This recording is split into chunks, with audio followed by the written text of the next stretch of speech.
Hey guys, welcome back to the channel. This is story about what if Naruto signs the contract for the 7 sins part 1. Before I start, please do support for more amazing content and comments for part 2. Do consider to subscribe my channel and share my video to your friends and check out the description as well. Let's start the video. The day was October 10th, also known as the day the Yondaime Hokage defeated the Kyuubi no Kitsune, the nine-tailed fox. It had been 5 years since the incident, and all around the village people were celebrating and cheering for the fox's demise.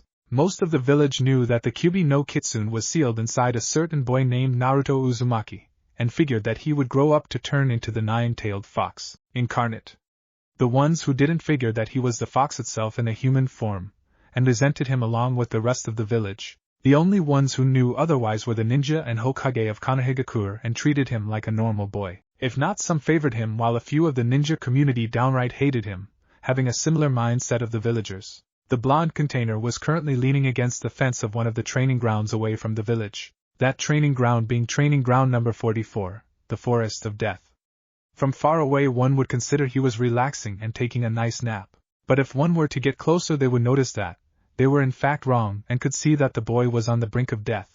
Below him was a pool of blood that was steadily increasing, his body littered with bruises, gashes, cuts, stabs, and some burn marks. Several long gashes could be seen across his torso, proof that he had been slashed by those who possessed swords, all equally piercing and cutting internal organs that one couldn't see from the outside. The boy's eyes were closed, but he was barely conscious. His wounds were slowly healing until several moments later a lone shinobi appeared before him. His only proof of being a ninja was the headband tied to his forehead, while the rest of his face and body were hidden away due to the black cloak he was wearing with the hood covering his head. "You will die on this day, you filthy fox demon," the man said as he dragged the boy a short distance away from the fence. "Prepare to suffer. If this doesn't kill you, then the things in that forest will futon, Renkuden, wind, release, drilling air bullet," the man bellowed out as his stomach started inflating. After a few moments he slammed his fist into his stomach, shooting a bullet of pure wind out of his mouth and into the boy, who was blasted over the fence and deep into the Forest of Death.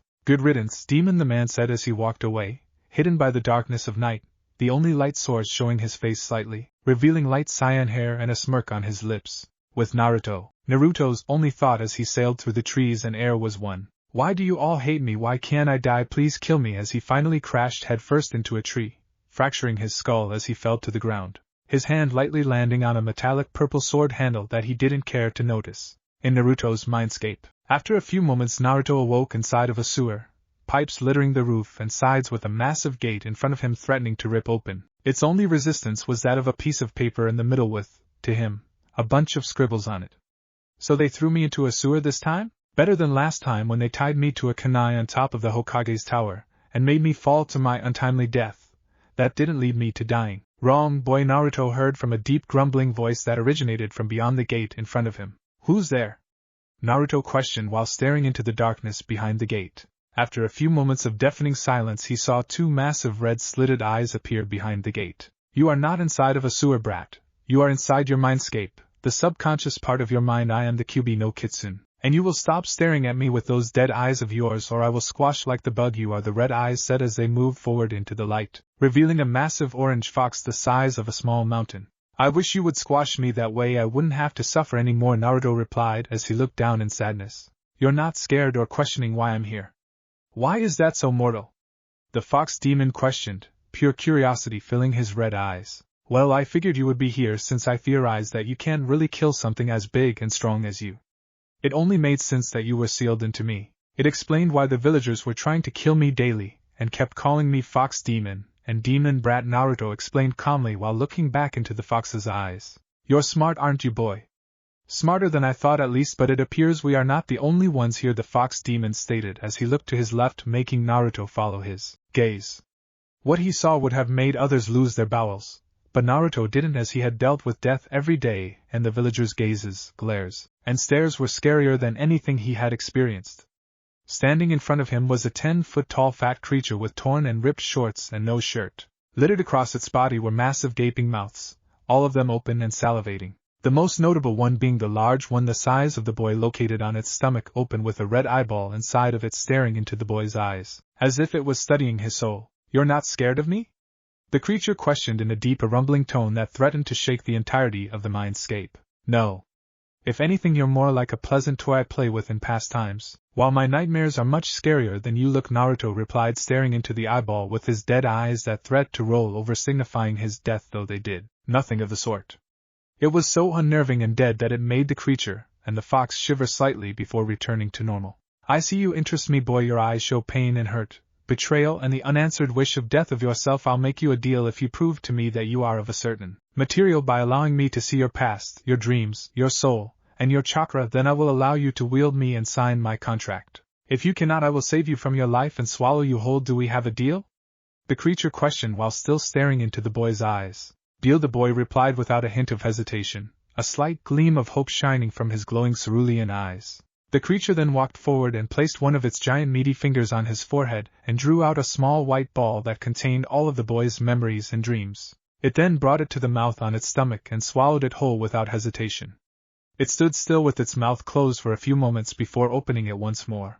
Boy, your memories are horrible, and your dreams terrifying. I accept the first two conditions and will move on to the next two, the mouth said as it once again reached out, pressing its finger against the boy's chest where his heart was. He drew out a pure white ball that had hints of black in it before swallowing it too, and stood still with its maw closed for a few moments before opening once again. Your soul shows extreme purity with hints of taint, perfect for my contract. I will now move on to the last condition, the creature stated before reaching out and poking Naruto in the stomach, drawing out a massive blue ball the size of Naruto's body with hints of white, black, and red in it. It opened its maw so widely that it threatened to split the creature in half before swallowing the ball and, once again for the final time, left it closed for a short while before opening once more. Your chakra is much larger than others, the yin and yang inside of it in perfect and harmonious balance. It shows the Kyuubi no Kitsune's chakra littered inside of it from healing you constantly and daily. Perfect for the contract I am offering you now, boy. For the most important part, do you accept the contract of the 7 sins? It questioned, staring at the blonde boy with its one massive eye.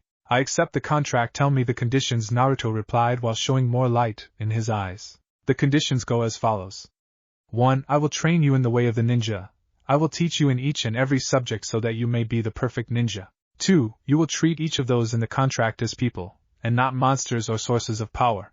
3. You will allow each of those who you summon to reside in your mindscape, and will allow us to join with your senses, and will allow us to establish telepathic links in your mind so we may converse. And finally, you will kill, destroy, and maim any and all immortals you encounter, especially one with the name Orochimaru. Do you accept these terms, Naruto Uzumaki? The creature listed off, awaiting Naruto's answer. I accept these terms, on the account that the Kyuubi no Kitsune accepts them also. After all, I'm not the only one inhabiting this body, Naruto replied, making both the creature in front of him and the fox to the left of him widen their eyes in surprise. I accept these terms also, as long as you allow me to train the boy along with you, the fox said. The boy he sealed inside of, surprising him more and more. Alright, here's the scroll, sign it with your blood and we can get started, the creature said while drawing a large scroll out from the mouth on its stomach. It was pitch black and had a white strip down the middle.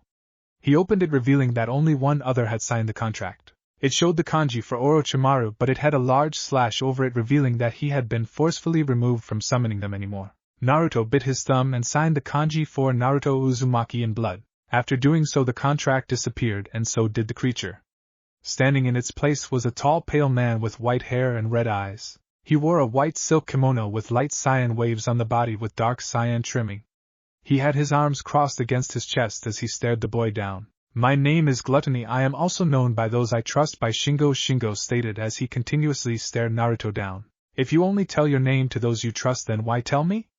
Naruto questioned as he titled his head to the side and had genuine curiosity glimmering in his cerulean orbs. Because, boy, you have experienced something that even we demons consider cruel. I am putting my full trust in you and I hope you do not betray it, Shingo said before continuing. Before we continue, I must tell you some things about the demon world. First of all demons are born neutral. They do not hate nor do they love humans. They do not hate nor do they love deities and holy beings. The only time they show hate is when someone or something tries to take something that belongs to us. Secondly, the fox sealed into you is one of the 9 infamous Bijou. They are, in essence, the gods of the demon world, and you shall treat them with respect. Thirdly, the one sealed inside of you is Kurama. He is the last of the Kitsune demon clan, and you will treat him with the respect he deserves. Lastly, the others who you will meet later on are wrath, lust, envy, greed, pride, and sloth. You will only meet them when certain conditions are met. If they approve of you, they will allow you to summon them from then on, and will give you their sword. All of us sins are sealed inside swords, and you are lucky you found mine. You will treat all of us respectfully, and will not treat us as trash like Orochimaru did. We are there for your gain, yes, but we are also there to be your teachers, your coworkers, and if you allow us, your friends and family. Shingo finished as he sat down beside Naruto and crossed his legs. Alright, understood Shingo-sensei. Naruto replied, staring at him, and Kurama in awe. Alright then, for now I want you to continue acting like you have before. Do not fight back to the lowly trash you call villagers, and I wish for you to enroll in your village's ninja academy. While there I want you to fail twice and just barely pass on the third time. While doing so I want you to dress and act like a fool. We need others to think of you as weak. It will allow you to surprise and overwhelm them. When any of us say so, that is when you are allowed to show your full power. You will not mention any of us, including Kurama-sama, until we say so. Agreed? Shingo lectured while watching the blonde boy. Yes, Shingo-sensei. The boy chirped simply, life fully revived and shone in his eyes. Good, now wake up, grab my sword, and get back to your village and head to your so-called Hokage. You should be fully healed by now, but you are weak. You will have scars, mind you.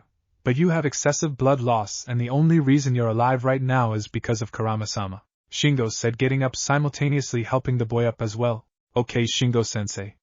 The boy replied, walking away before stopping mid-stride and turning around. Exactly how do I exit this place? He questioned, making both Kurama and Shingo's sweat drop. Close your eyes and try to focus on a small tugging in the back of your mind. Focus only on that, and you should wake up. That's also how you get back here, Kurama stated before closing his eyes to sleep. Alright, see you guys later, or soon, or in my thoughts, or in, you know what, never mind, bye. Naruto said before closing his eyes and slowly fading away. Outside the mindscape, Naruto awoke to the sight of a clearing. He was currently leaning back on a tree, and the sun showed light between the trees, signifying that it had just started its lift into the sky. Must have been here longer than I thought, Naruto thought as he stood up and looked around him, studying his surroundings before looking down, and to his left revealing a large 1.5 meter long purple sword that was 2 feet wide. It had what looked like scratches littered across it. The handle was 4 inches long, and there was nothing covering it, revealing purple metal with 1 vertical scratch on each side of the handle. He picked it up, and was surprised to find it weightless. Wonder why it's so light. It looks so heavy, Naruto thought before he got an unexpected response. It's because I have made you its wielder. To you it's weightless. To those you trust and allow to carry it, it feels like they're trying to lift the Hokage mountain. The weight is one of its 2 security measures. I won't tell you its other security measure, but I will teach you the first skill for it. I want you to pick it up and focus. Don't close your eyes and just focus on the sword. Try to put your energy inside of it. Once you feel you've done so, then say Mezame, Oki, awaken, Gluttony. Shingo said inside of Naruto's mind, effectively startling him at first before he calmed down. Alright then, let's try this Mezame, Oki. Naruto shouted aloud. After a few seconds the sword started lightly vibrating, drawing the blonde's attention before what happened next startled him. All the lines across the sword besides the ones on the handle opened rapidly, revealing giant gaping maws with jagged teeth, some with tongues hanging out and others without, where the supposed scratches once were. Good, Naruto-san, now do the same thing, but this time say Swayman, Oki, sleep, Gluttony. Shingo said inside of his mind. Swayman, Oki. Naruto bellowed out once more, the mouths all closing instantly, returning back to the image of scratches across it. That was so cool. Well, time to get to Hokage. But I don't want to be holding this thing all day, so I should get a sheath for it, Naruto said before Shingo provided a solution. Naruto-san, place it behind you on your back and a holster will automatically appear for you, Shingo said. Naruto did as he said and placed it behind his back. After a few seconds a black length of cloth soon appeared, wrapping itself around the sword tightly before going over Naruto's right shoulder, and connected with another length of cloth on his left hip. The sword was large and it nearly eclipsed his shoulders, the blade stopping a few centimeters above the ground and from inside his shoulders, only improving the image of its size. So cool, Naruto said aloud before jetting off to meet his grandfather figure. 30 minutes later, in front of the Hokage Tower, Naruto arrived looking like he had just woke up and walked inside the Hokage Tower, ignoring the glares he got from the civilians located inside and the sad smile from the Hokage's secretary. He arrived at the door leading to the Hokage's office and knocked as hard as he could. After a little while a come-in came from behind the door and Naruto calmly walked in. Hey, Hokage! Naruto shouted as he walked inside and stopped in front of Sarutobi's desk. Naruto? To what do I owe the PLE? The Hokage was stopped short before he took in Naruto's appearance, and started to seethe with rage, letting out his ki. frightening the three Umbu in the room before he calmed down. If it's about my clothes and how I look, then don't worry. Kyubi-sama healed me before I could die. I was told to come here by someone who I respect greatly to tell you some things. Naruto said before thinking, what do you want me to tell him, Shingo-sensei? Tell him everything I've told you. From what your memories show, he's one of the only people who you can trust with anything that I've informed you of. Shingo replied. First, Gigi, can you get the Umbu to leave the room? It's very important, and can affect this village depending on how you take it, Naruto said. Sure, but Naruto, after this, you're going to tell me what happened to you, the worried Hokage said before snapping his fingers, making the Umbu leave and put some chakra into the privacy seal on the bottom of his desk. Over the course of 20 minutes, Naruto informed the olden Hokage about everything he had learned and been told from Shingo besides Shingo's and Kurama's actual names. Once he was finished, the Hokage looked on towards Naruto with shock showing in his widened eyes before he snapped out of it. Naruto, how can I trust these claims that you make? They sound a little far-fetched for me to believe, the Hokage said with worry evident on his face. Can I show him, Shingo-sensei? Go ahead, Naruto-san, Shingo replied as Naruto pulled his sword from its sheath, making the cloth disappear. Mezame, Oki! Naruto shouted as the sword snapped to life. The Hokage quickly jumped out of his seat in shock before calming down and sitting back in it. Alright, Naruto-kun, I believe. I'll follow along with your and Gluttony-san's plan so long as he promises not to harm you or put you in any danger. Sarutobi explained. Naruto, I'm going to teach you your first jutsu right now. Bite your thumb and draw blood, then place your hand on the ground and push chakra into it. Then yell out Kuchios no Jutsu, Oki, Shingo explained. Naruto bit his thumb, slammed his hand on the ground and yelled out Kuchios no Jutsu, Oki, summoning. Jutsu, Gluttony seals ran across the ground before disappearing into smoke, blinding Naruto and the Sandaime Hokage. The smoke cleared only to reveal Shingo in his human form. Hello, Hiruzen Sarutobi. My name is Gluttony. Naruto, go wait outside for me, if you would please. Shingo said. Naruto complied and walked out of the room and waited 10 minutes behind the closed door before it opened and Shingo walked out and closed it once more.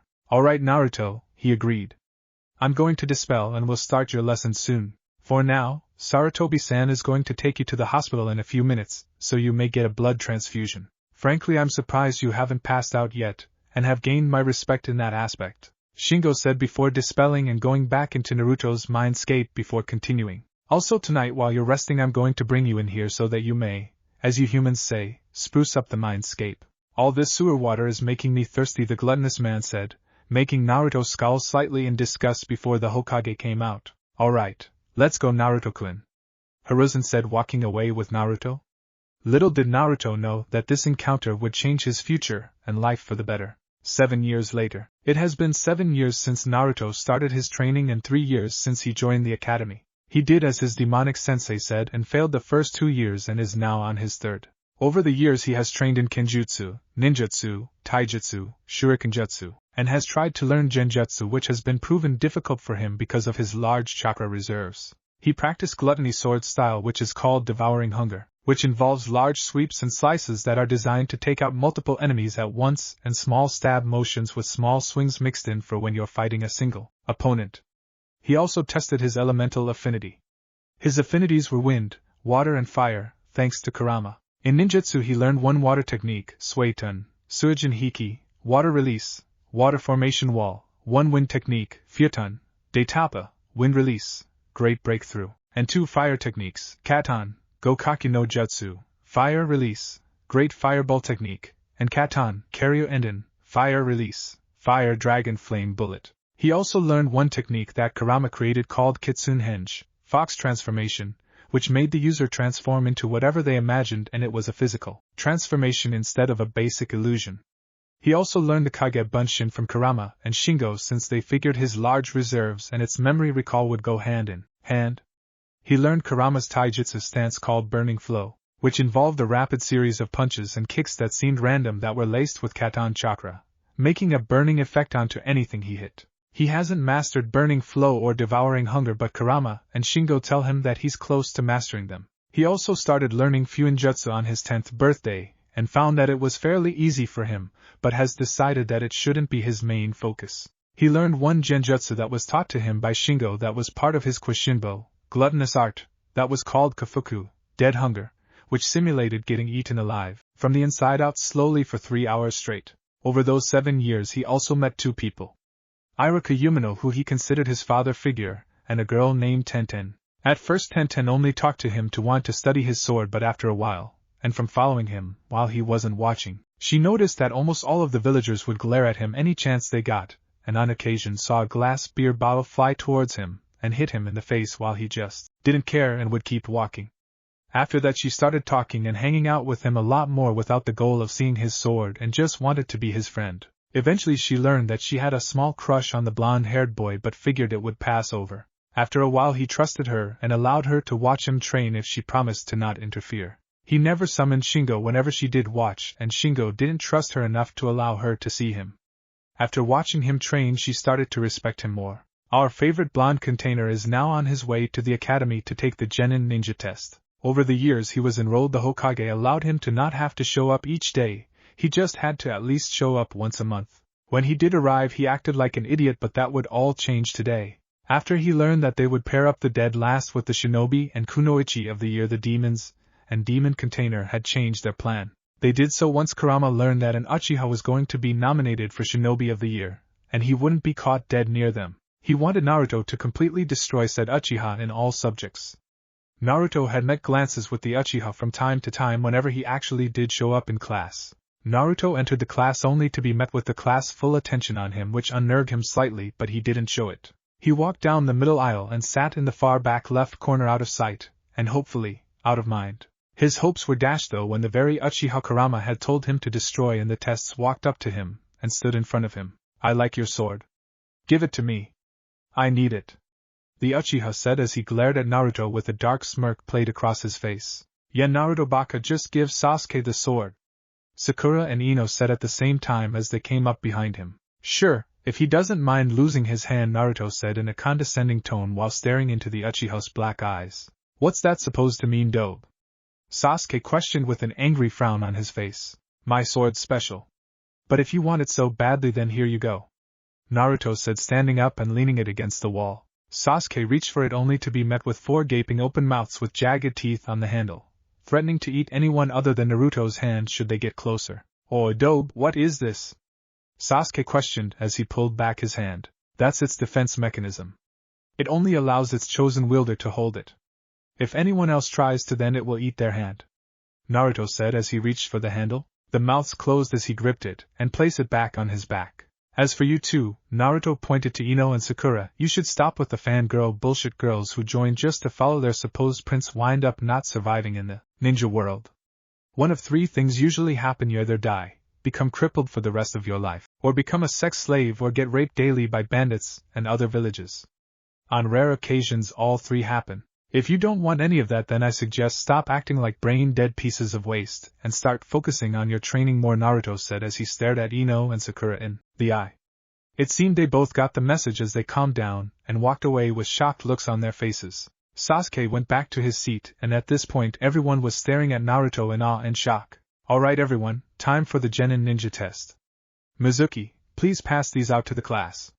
Feel free to cheat, but if you get caught then you fail automatically," Iruka said as he walked into the class, handed Mizuki a stack of papers, and stood in front of his podium. Once the papers were passed out, Iruka called out "begin," and they all started their test.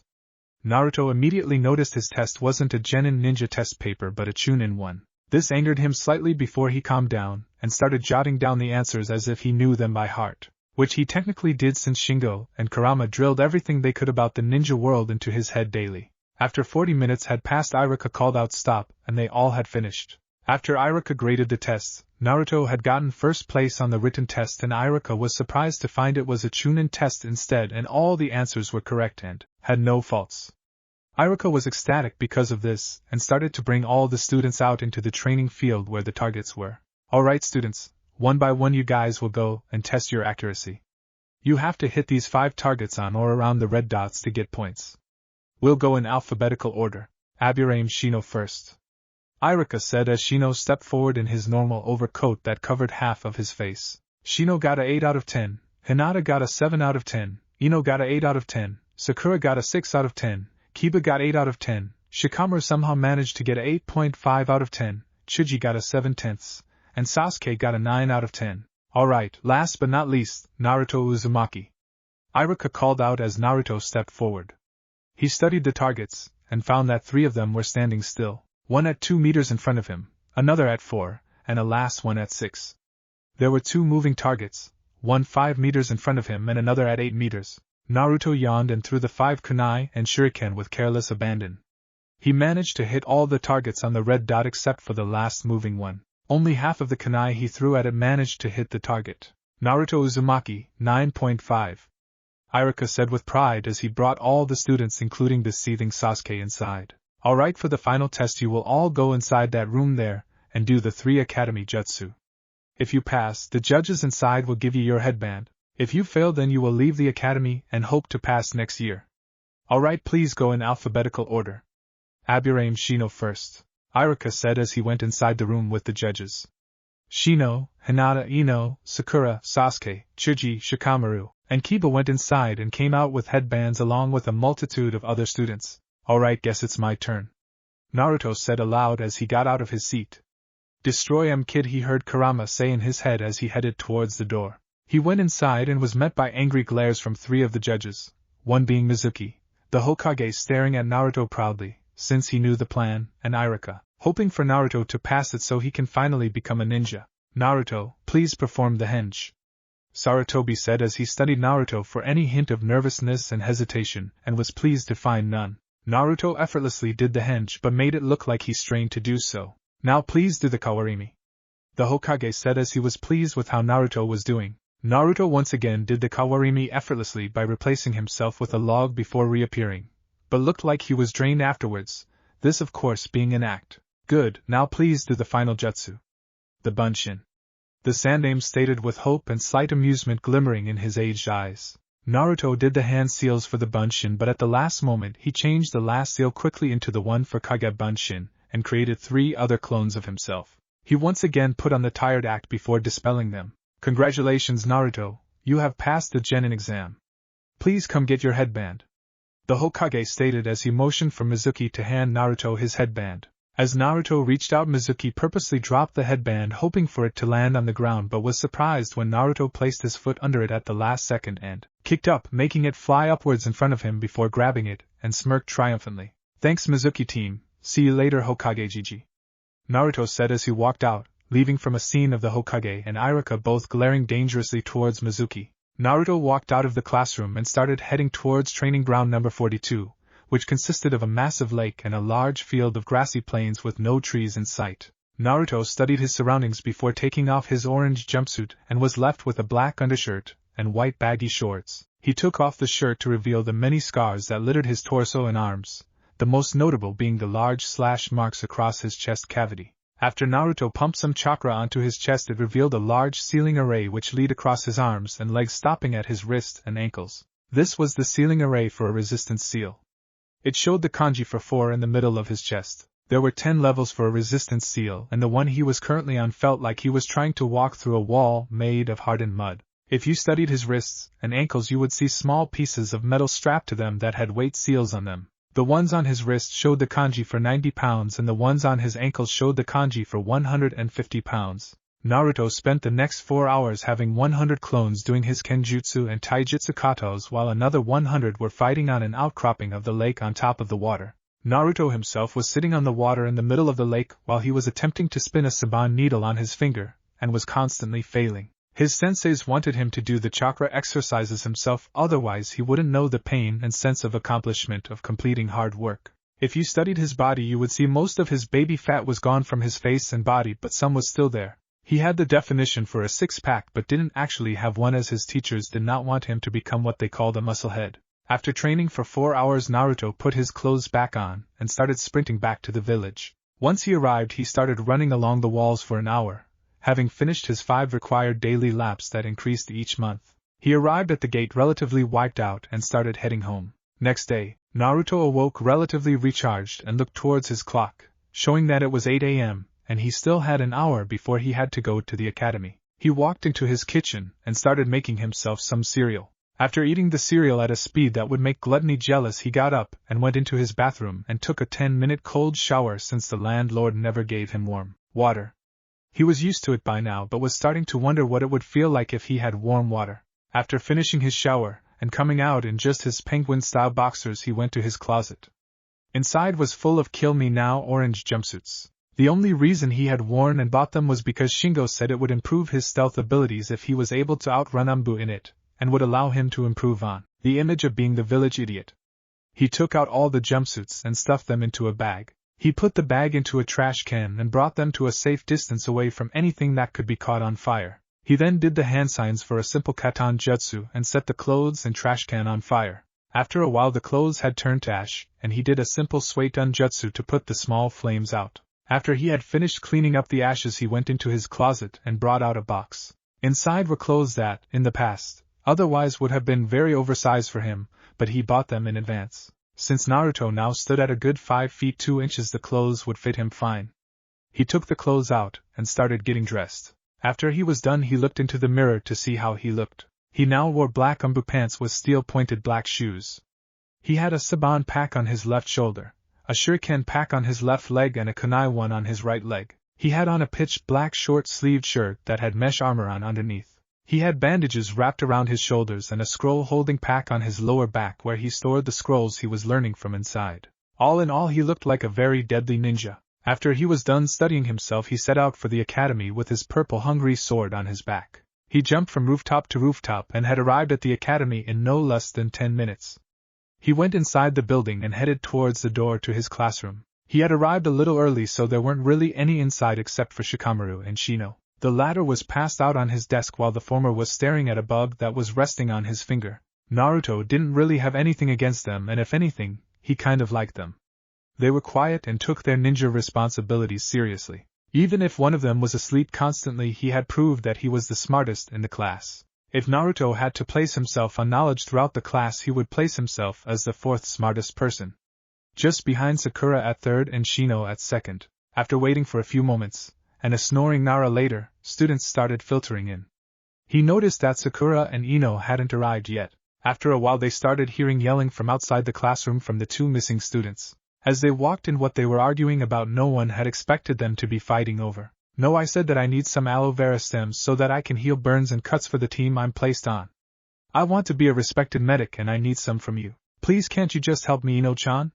Sakura pleaded as she walked inside surprising some with her new clothes. Instead of the red mini dress that she used to wear, she had on a black version of it with gray trimming. She wore the usual black spats underneath and had shuriken and kunai holders on her left and right arm respectively. I'm sorry Sakura-chan but I don't have any.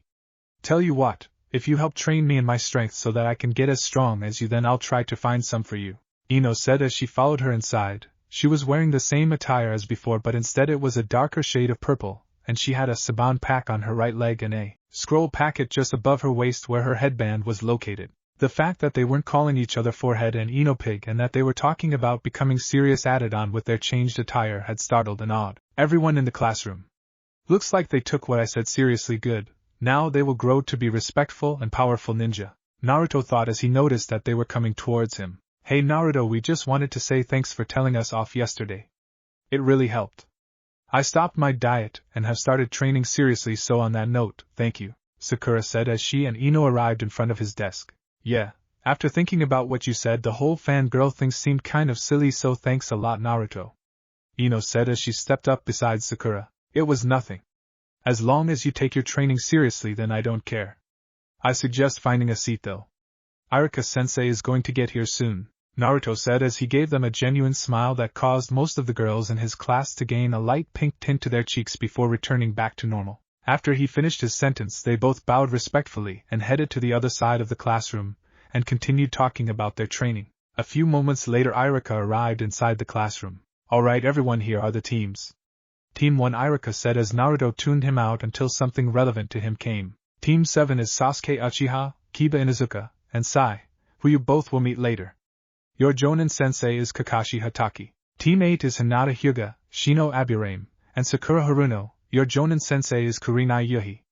Team 9 is still in circulation, so I will be moving on to Team 10. Team 10 is Shikamaru Nara, Chuji Akamichi, and Ino Yamanaka. Your Jonin-sensei is Asuma Sarutobi.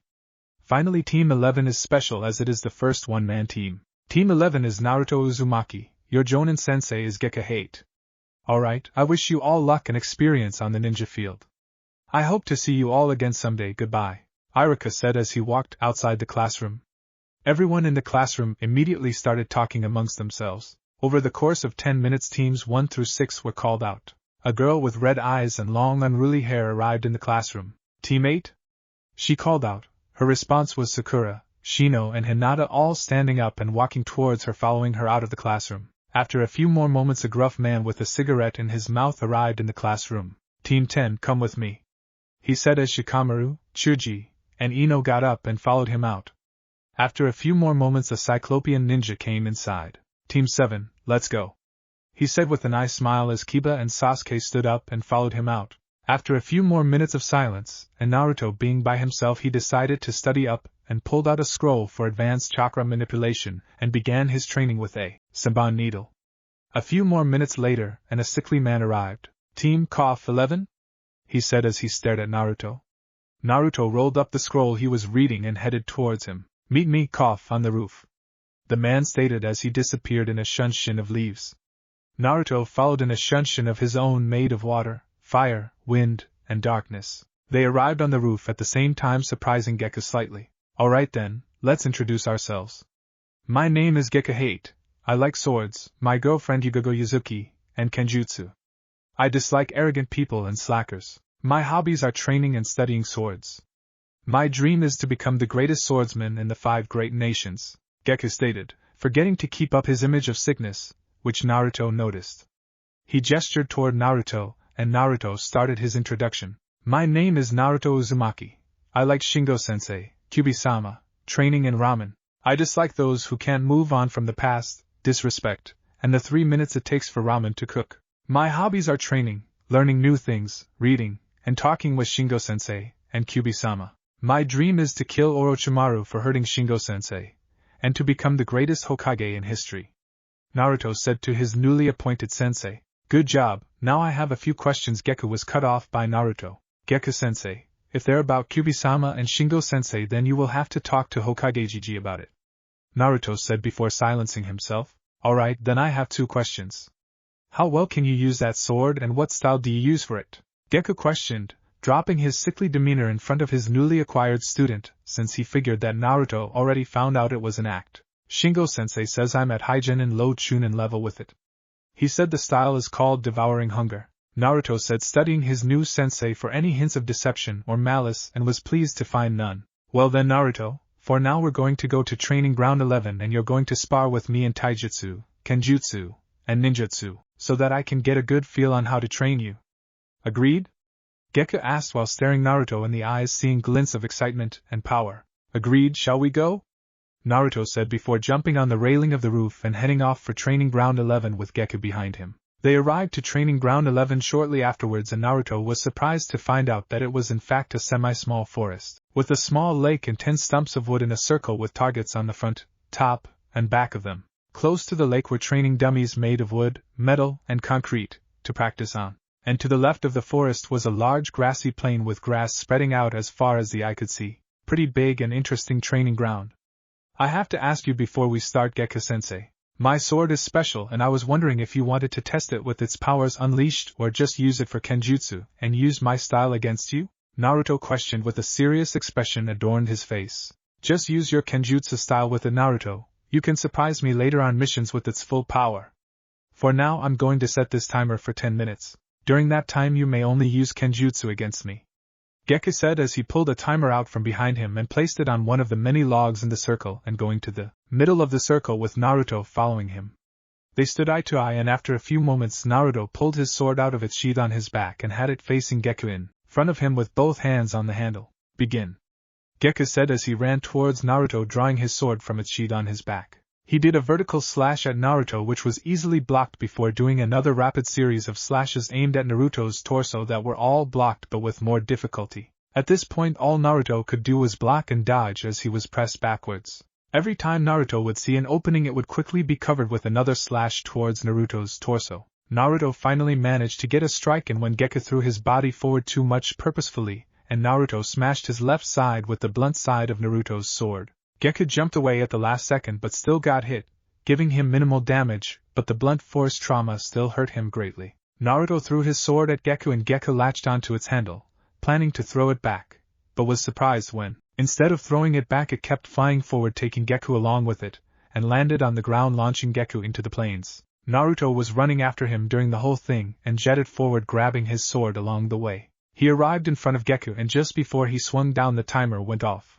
Naruto stopped the sword just before it sliced Gekko in half, stopped with the tip of it just over Gekko's head. "Nice job, Naruto," Gekko stated as he got up with Naruto helping him along the way. "Why couldn't I stop your sword from flying after you threw it though?" he questioned, awaiting an answer. "My sword's special. It has 2 defense mechanisms on it, one of which is that to the wielder it chooses it is weightless, but to others that the wielder trusts it weighs as much as the Hokage mountain and more," Naruto explained as they walked back to where the timer was. "I see, nice job using that to your advantage. That was good planning, and you managed to make it up on the fly. I'm impressed. But your kenjutsu could use more work," Gekko provided as he went back to the timer. "Alright Naruto, 10 minutes again, but this time, taijutsu only," Gekko stated as he set his sword on the ground next to the timer, as Naruto did the same. "Sensei, my taijutsu includes using Katon chakra to burn my enemies as I attack. Do you wish for me to use the chakra or just the taijutsu?" Naruto questioned as he went to the middle of the log circle with Gekko following shortly behind him. "Just use the taijutsu, Naruto," Gekko said as Naruto turned around and they got into their stances. Gekko got into a basic Jonin level stance which had his legs spread apart with his right leg forward, his right arm out with his hand in a lotus palm position, his left hand tucked away at his side with an inverted fist facing upward. Naruto placed his legs apart, while dragging his right foot slightly behind and to the side of his left foot. He had his right arm tucked by his shoulder, the hand formed into a fist next to his face. His left arm stretched outwards a short distance away and his hand closed in a semi-open fist. "Begin," Gekko stated as Naruto rushed forward. Naruto threw a right hook towards Gekko's face which was easily blocked by his right hand. Naruto did an uppercut with his left hand, launching himself up into the air at the same time, which Gekko dodged just before it hit. Naruto spun in midair using Gekko as leverage and tried to spin kick him in the face, which Gekko blocked, making him skid a few feet away. Naruto ran forward and slid in between Gekko's legs and grabbed both with his hands at the same time. Naruto pivoted himself up while still holding on, which in turn tripped Gekko and launched him into the air a few feet above the ground before Gekko flipped and landed on his feet. Naruto ran forward and aimed a rapid amount of punches to Gekko's face that were going at Chunin level speed. Gekko managed to block all of them with ease before another right hook came to his face, which he grabbed. Naruto at the same time launched another punch toward Gekko's stomach, which landed painfully because Gekko couldn't see it as the fist in front of his face he was holding was blocking his vision. Gekko skidded back a couple feet before he looked up from his slightly crouched over position. Naruto was midair and coming down fast on Gekko, and just before his punch landed on top of Gekko's head the timer rang. Naruto changed his position immediately, and instead of landing a punch on Gekko's skull he landed behind him and stood still before turning around and bowing to Gekko. "Thank you very much for this experience, sensei. I can now say with pride that I was able to slightly challenge my sensei in taijutsu," Naruto stated before returning back to a standing position. "It's fine, Naruto. Now I want you to show me the strongest jutsu you know for the elements. The Hokage told me you already know your elemental affinities, so please demonstrate them for me," Gekko stated before walking towards the lake and standing in front of it, motioning for Naruto to continue. "Katon, Carrier Endin, Fire Release, Fire Dragon Flame Bullet," Naruto shouted aloud after doing the necessary hand signs. After doing so, his cheeks puffed up and he blew out the fire. It quickly took the shape of a medium-sized dragon the size of a large tree, and it then blew out 3 bullets made of flames into the lake before they disappeared into steam. Naruto then started doing the hand signs for his next jutsu. "Suitun, Suijin Hiki. Water Release, Water Formation Wall," Naruto shouted as his cheeks started inflating once again. After a few seconds he blew out, and water started jetting from his mouth like a fire hose, creating a large wall of water in front of him for a few moments before he stopped, and the water died down into the lake. Naruto then did more hand signs and shouted his next and final jutsu. "Futun, Daitapa, Wind Release, Great Breakthrough." After he said those words, wind started to pick up and blew rapidly in front of him, tossing the water violently in every which way before finally settling down. "So you have 3 elemental affinities, huh? That's good. Maybe you'll be able to create a sub-element like Boil, Scorch, or Ice Release if you train enough. Or maybe you'll be able to create an entirely new sub-release which involves all 3. I heard from the Hokage that you can create Kage Bunshin, which means you can enhance your fire and water techniques with wind techniques, which essentially means you can create collaboration just without having to have another person with you." Now, onto our team's purpose. Our purpose is assassination, elimination, and support. Since you can create a small army and still be fine, that means that elimination missions will be easier, and we can do recon missions with your clones. We will do support missions, which means we will assist other teams on missions. On rare cases, we may even help other villages' teams on missions too.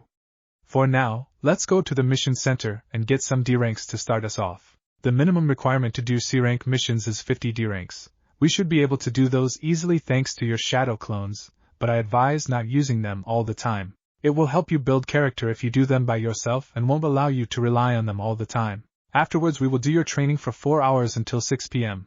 We will train at 6 a.m. to 9 a.m. in the mornings, do D-rank missions until 2 p.m., and then resume your training afterwards until 6 p.m. On Sundays, we will cut the training and mission times down to half so that you have half a day to relax and rest. For now, the Hokage said that you have another sensei that is currently training with you. I will help you with what you're working on now, but tomorrow I want you to bring that sensei here so that we may train you together.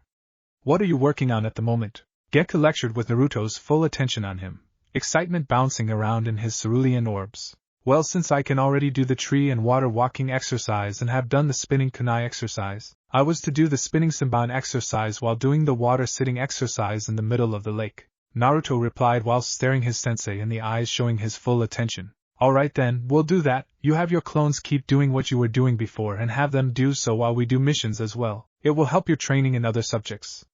For now, follow me so we can do that spinning simban exercise. I'll try to help you if I can, Gekko said with a genuine smile on his lips, already liking his student more and more. Later that night, Naruto returned home more tired than ever before.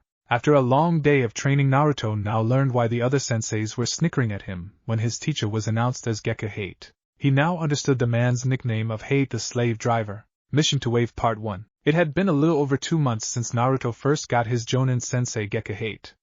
Over those 2 months, Naruto has been training with Gekko and Shingo in Kenjutsu. Though Naruto never summoned Shingo in front of Gekko, and Gekko has only met him once when Shingo had told him that they couldn't teach him at the same time because of conditions that he should not know about until the Hokage or Naruto deem him ready.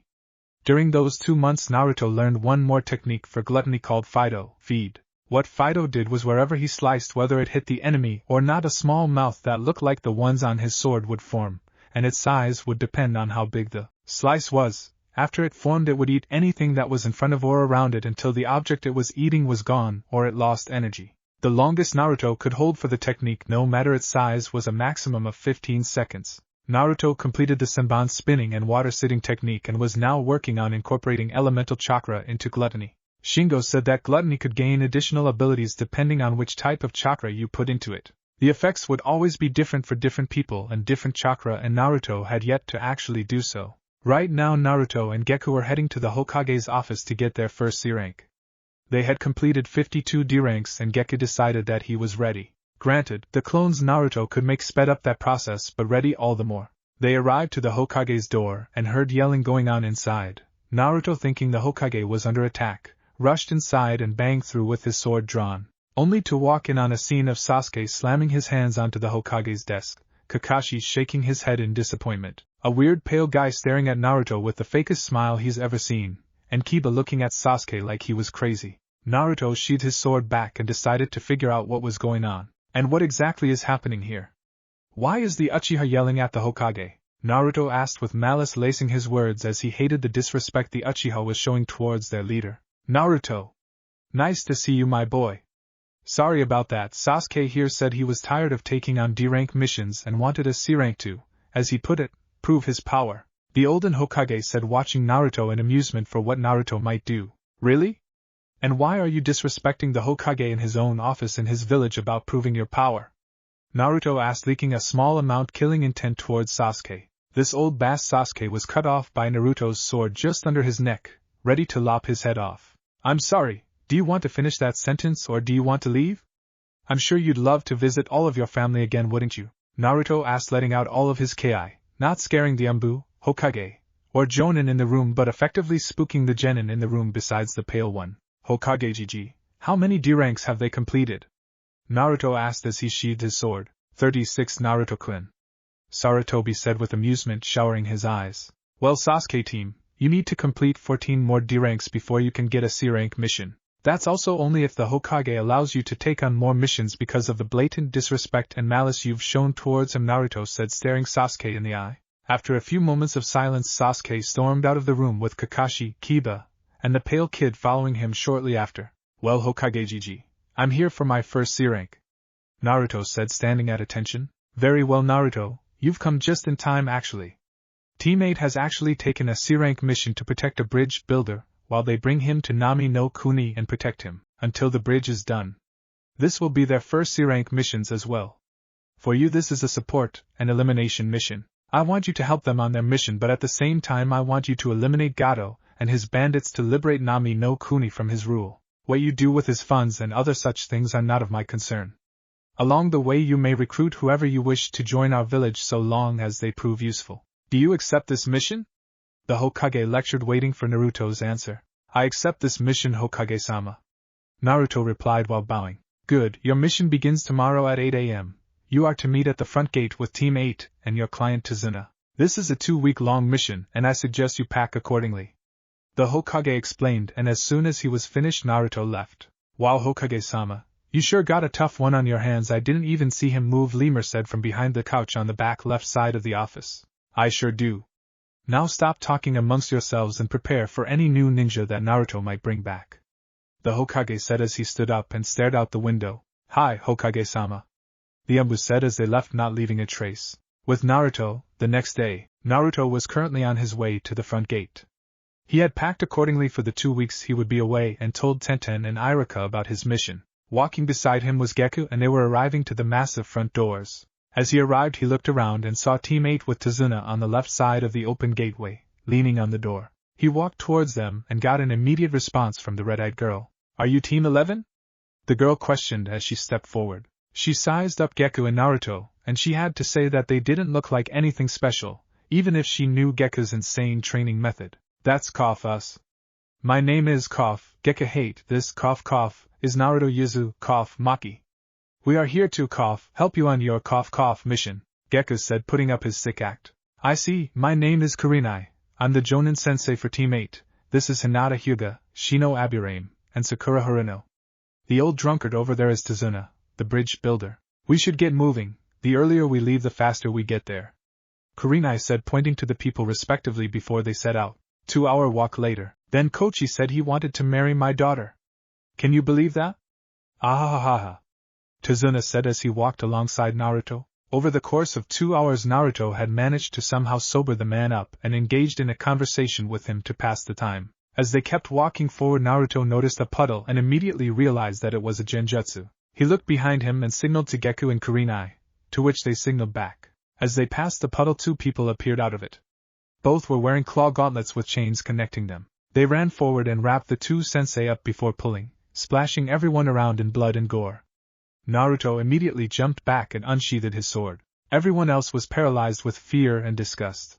Naruto swung at the brother on the right, which was effectively blocked, before Naruto launched into a series of slashes and stabs that cut small gashes into the first brother's skin. Naruto looked over and noticed the second brother running towards Tazuna. Naruto jumped back from the first brother and arrived behind the second. He slashed the second brother's Achilles tendon and jumped back to the first brother. Naruto slashed at the first brother's stomach only to miss because the brother jumped back. Naruto ran forward while he was still midair and arrived behind him. He tried to slice at his Achilles tendon as well but missed by a few centimeters. Naruto jumped forward to quickly close the distance and managed to slice both Achilles tendons on his legs before resheathing his sword.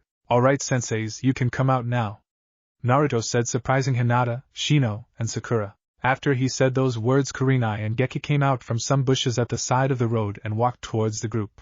Team 8 looked behind them to where their sensei's death was and found mutilated logs laying there instead. Nice job, Naruto. Good reactions and nice way of protecting your peers and client, Gekko commented while patting Naruto on the shoulder, forgetting his sick act. I knew it was an act, Kurenai announced while pointing at Gekko with a triumphant smile on her face. Fuck. I hate it when I keep forgetting to act sick around you, Naruto, Gekko complained in a whiny voice while Naruto walked back to the rest of the group, the senseis close behind him. I don't get it, you guys aren't dead, and Naruto, why weren't you surprised or grossed out when our senses supposedly died? Sakura questioned, shock evident on her face. You get used to seeing blood and guts when you see your own on a daily basis when you were little, was Naruto's only reply as he walked towards the two brothers and tied them up. After tying them up, Naruto sat in front of them and began to negotiate. Alright Gozu, Meizu, you have two choices. You can either join our village and try to recruit whoever you want to come along, or you can die here. Your pick, Naruto said while staring them down. And why should we listen to you?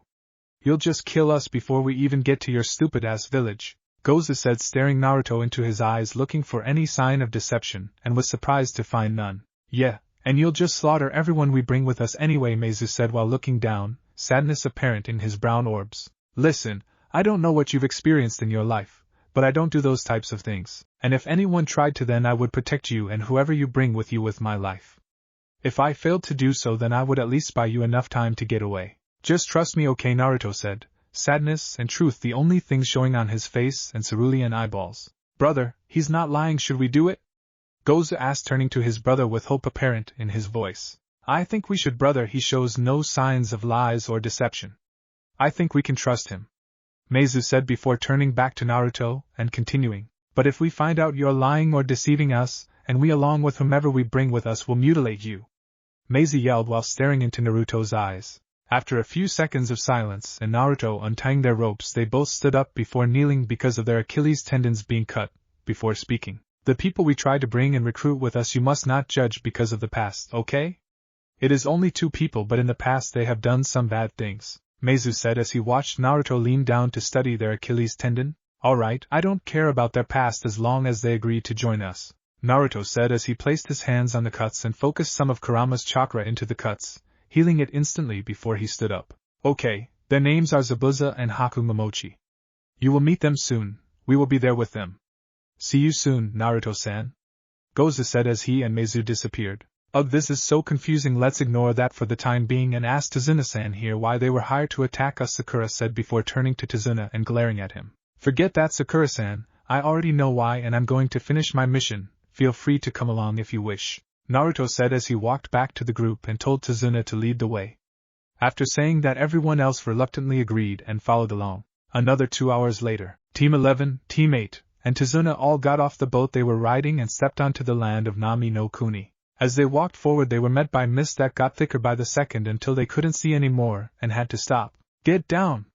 Gekko shouted as everyone but Naruto hit the deck. Naruto pulled his sword out at a blinding speed and whacked the sword that would have beheaded him had he not drew his. The sword went flying upwards until it landed inside the ground, handle facing upwards to the heavens. After a few seconds Gozu, Meizu, Haku, and Zabuza appeared around the sword. Zabuza grabbed the sword and placed it on his back before walking towards Naruto, who sheathed his as well. Are you Naruto? Zabuza questioned as he pointed at the blonde-haired boy. Yes, I am. You must be Zabuza. Gozu and Meizu told me about you. Do you accept my offer? Naruto questioned as he faced Zabuza unfazed, while the rest of the group just watched on. Depends, why should I accept it, and what happens to us if we do?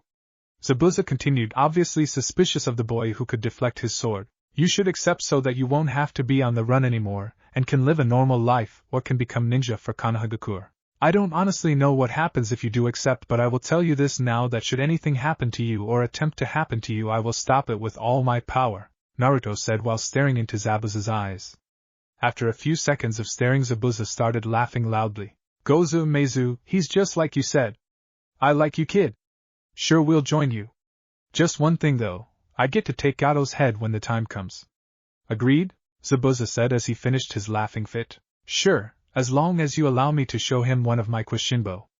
I need to practice with it, Naruto said as Zabuza shook his head in agreement, and they walked back to the group that was surprised of the outcome besides Gekko. So what kind of sword is that, kid? Zabuza questioned while pointing at Naruto's sword. 3 hours later, Naruto and his group arrived at Tazuna's house, all exhausted besides Zabuza, Gekko and Naruto. Tazuna went up to the door and knocked as hard as he could at the moment, and some noises could be heard from behind it. After a few seconds of waiting it opened and showed a blue-haired girl. Father, you're home! The girl yelled in excitement and happiness as she jumped on him and hugged him for all he's worth. Yasunami, I'm home. Now don't just keep hugging me and let me and these nice people inside, Tazuna said as his daughter finally relinquished her Herculean grip on his torso. Oh sorry father, hello, my name is Tsunami, and who are you? She asked with an innocent smile on her face. We're the ninja that were hired to protect your father until he finishes the bridge, Naruto said as he followed Tsunami and Tazuna inside. Mission to Wave Part 2. Naruto, Team 8, Haku, and Zabuza had stayed and guarded Tazuna while he completed the bridge for the past month. The reason it took so long was because Naruto decided not to have his Kage Bunshins help because he figured that with the workers' hard work they would appreciate it more since they had no support, but eventually he had to relent on the final week because workers kept quitting, fearing Gato would make their lives worse. So during the final week when another 3 workers quit, leaving Tazuna with only 12 workers left, Naruto created 150 Kage Bunshins to help finish it, and they would be done by the end of the week.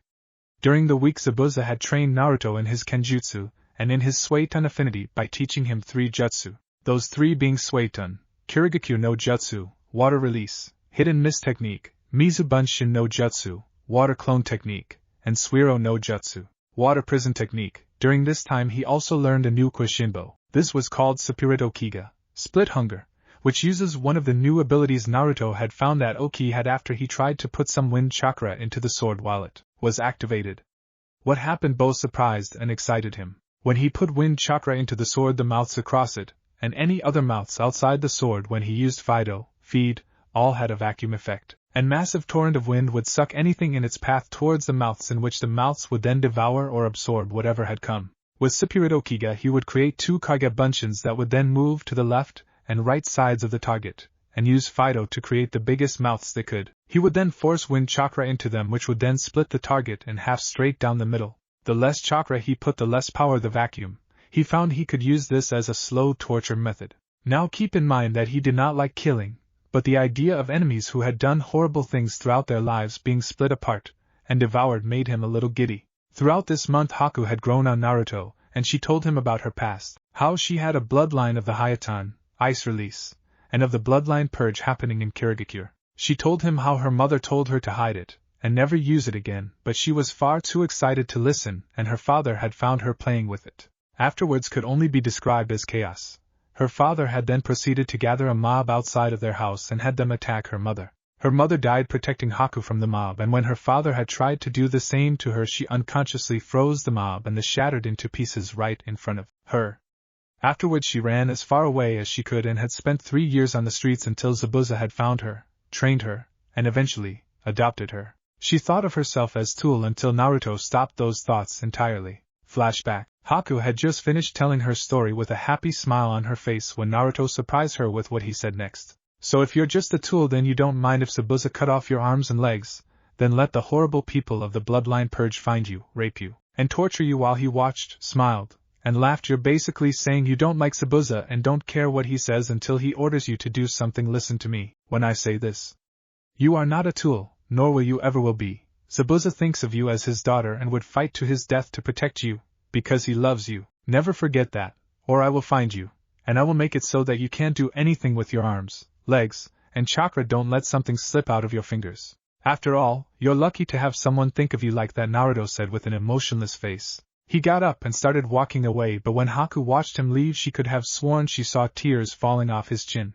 Flashback. After that incident, Haku had stopped calling Zabuza, Zabuza-sama, and had instead started calling him Tusan and Zachan to get on his nerves. She never once thought of herself as a tool afterwards, and when she found Naruto shortly after, she saw that he was back to his normal self with no sign of earlier. She started to train herself so that she would never think of herself as a tool again, and never did from that point on. That incident had reminded her of another incident that had happened a short few days after.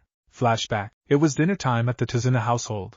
Everyone was enjoying themselves, joking about things, telling of funny missions from time to time. Even Naruto had added a few things in that had made everyone else but Inari laugh uproariously.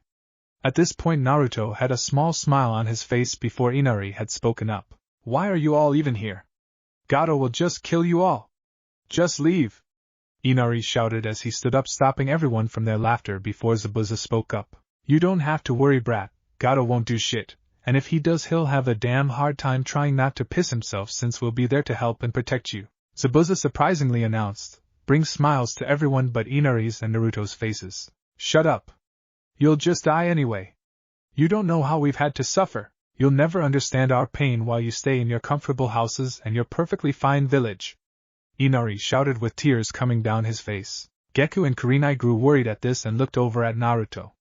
Naruto started chuckling to himself, surprising some and saddening others. Then he spoke up. Really? We don't know your pain and suffering? There are 4 people here who have had worse than you and one whose experiences throughout life would have driven you insane on the first year. Shino here has been bullied and ridiculed because his clan uses bugs and everyone thinks of them as disgusting bug lovers. Because of that his entire clan hides themselves under those cloaks, and don't show emotion because then others will think of them as weak even though they are as much a person as we are. Hinata is treated like trash by her entire clan because she doesn't have enough confidence in herself because of an incident when she was younger. Zabuza had to kill everyone in his graduating class including his friends and teachers who he had come to love in order to stop the village's cruel and unusual ways of graduation. Haku had to watch her father kill her mother, and then kill her father, to which afterwards she had to run away and live on the streets for years. Naruto said, emotionlessly before Inari spoke again. Who's the one whose life would drive me insane? Inari questioned. His sadness and rage subsided while he studied Naruto's face, seeing and scrunch up in pain before he started speaking again. That would be me. I was beaten to the point of death, and even did die a few times just to wake up the next day perfectly fine. I was an orphan with no knowledge of his parents, and was kicked out of the orphanage at 3. I was kicked out of every store, and whenever they would let me in they would give me their worst and rotten products they could find, and sold them to me at prices that would be 3 times the normal amount.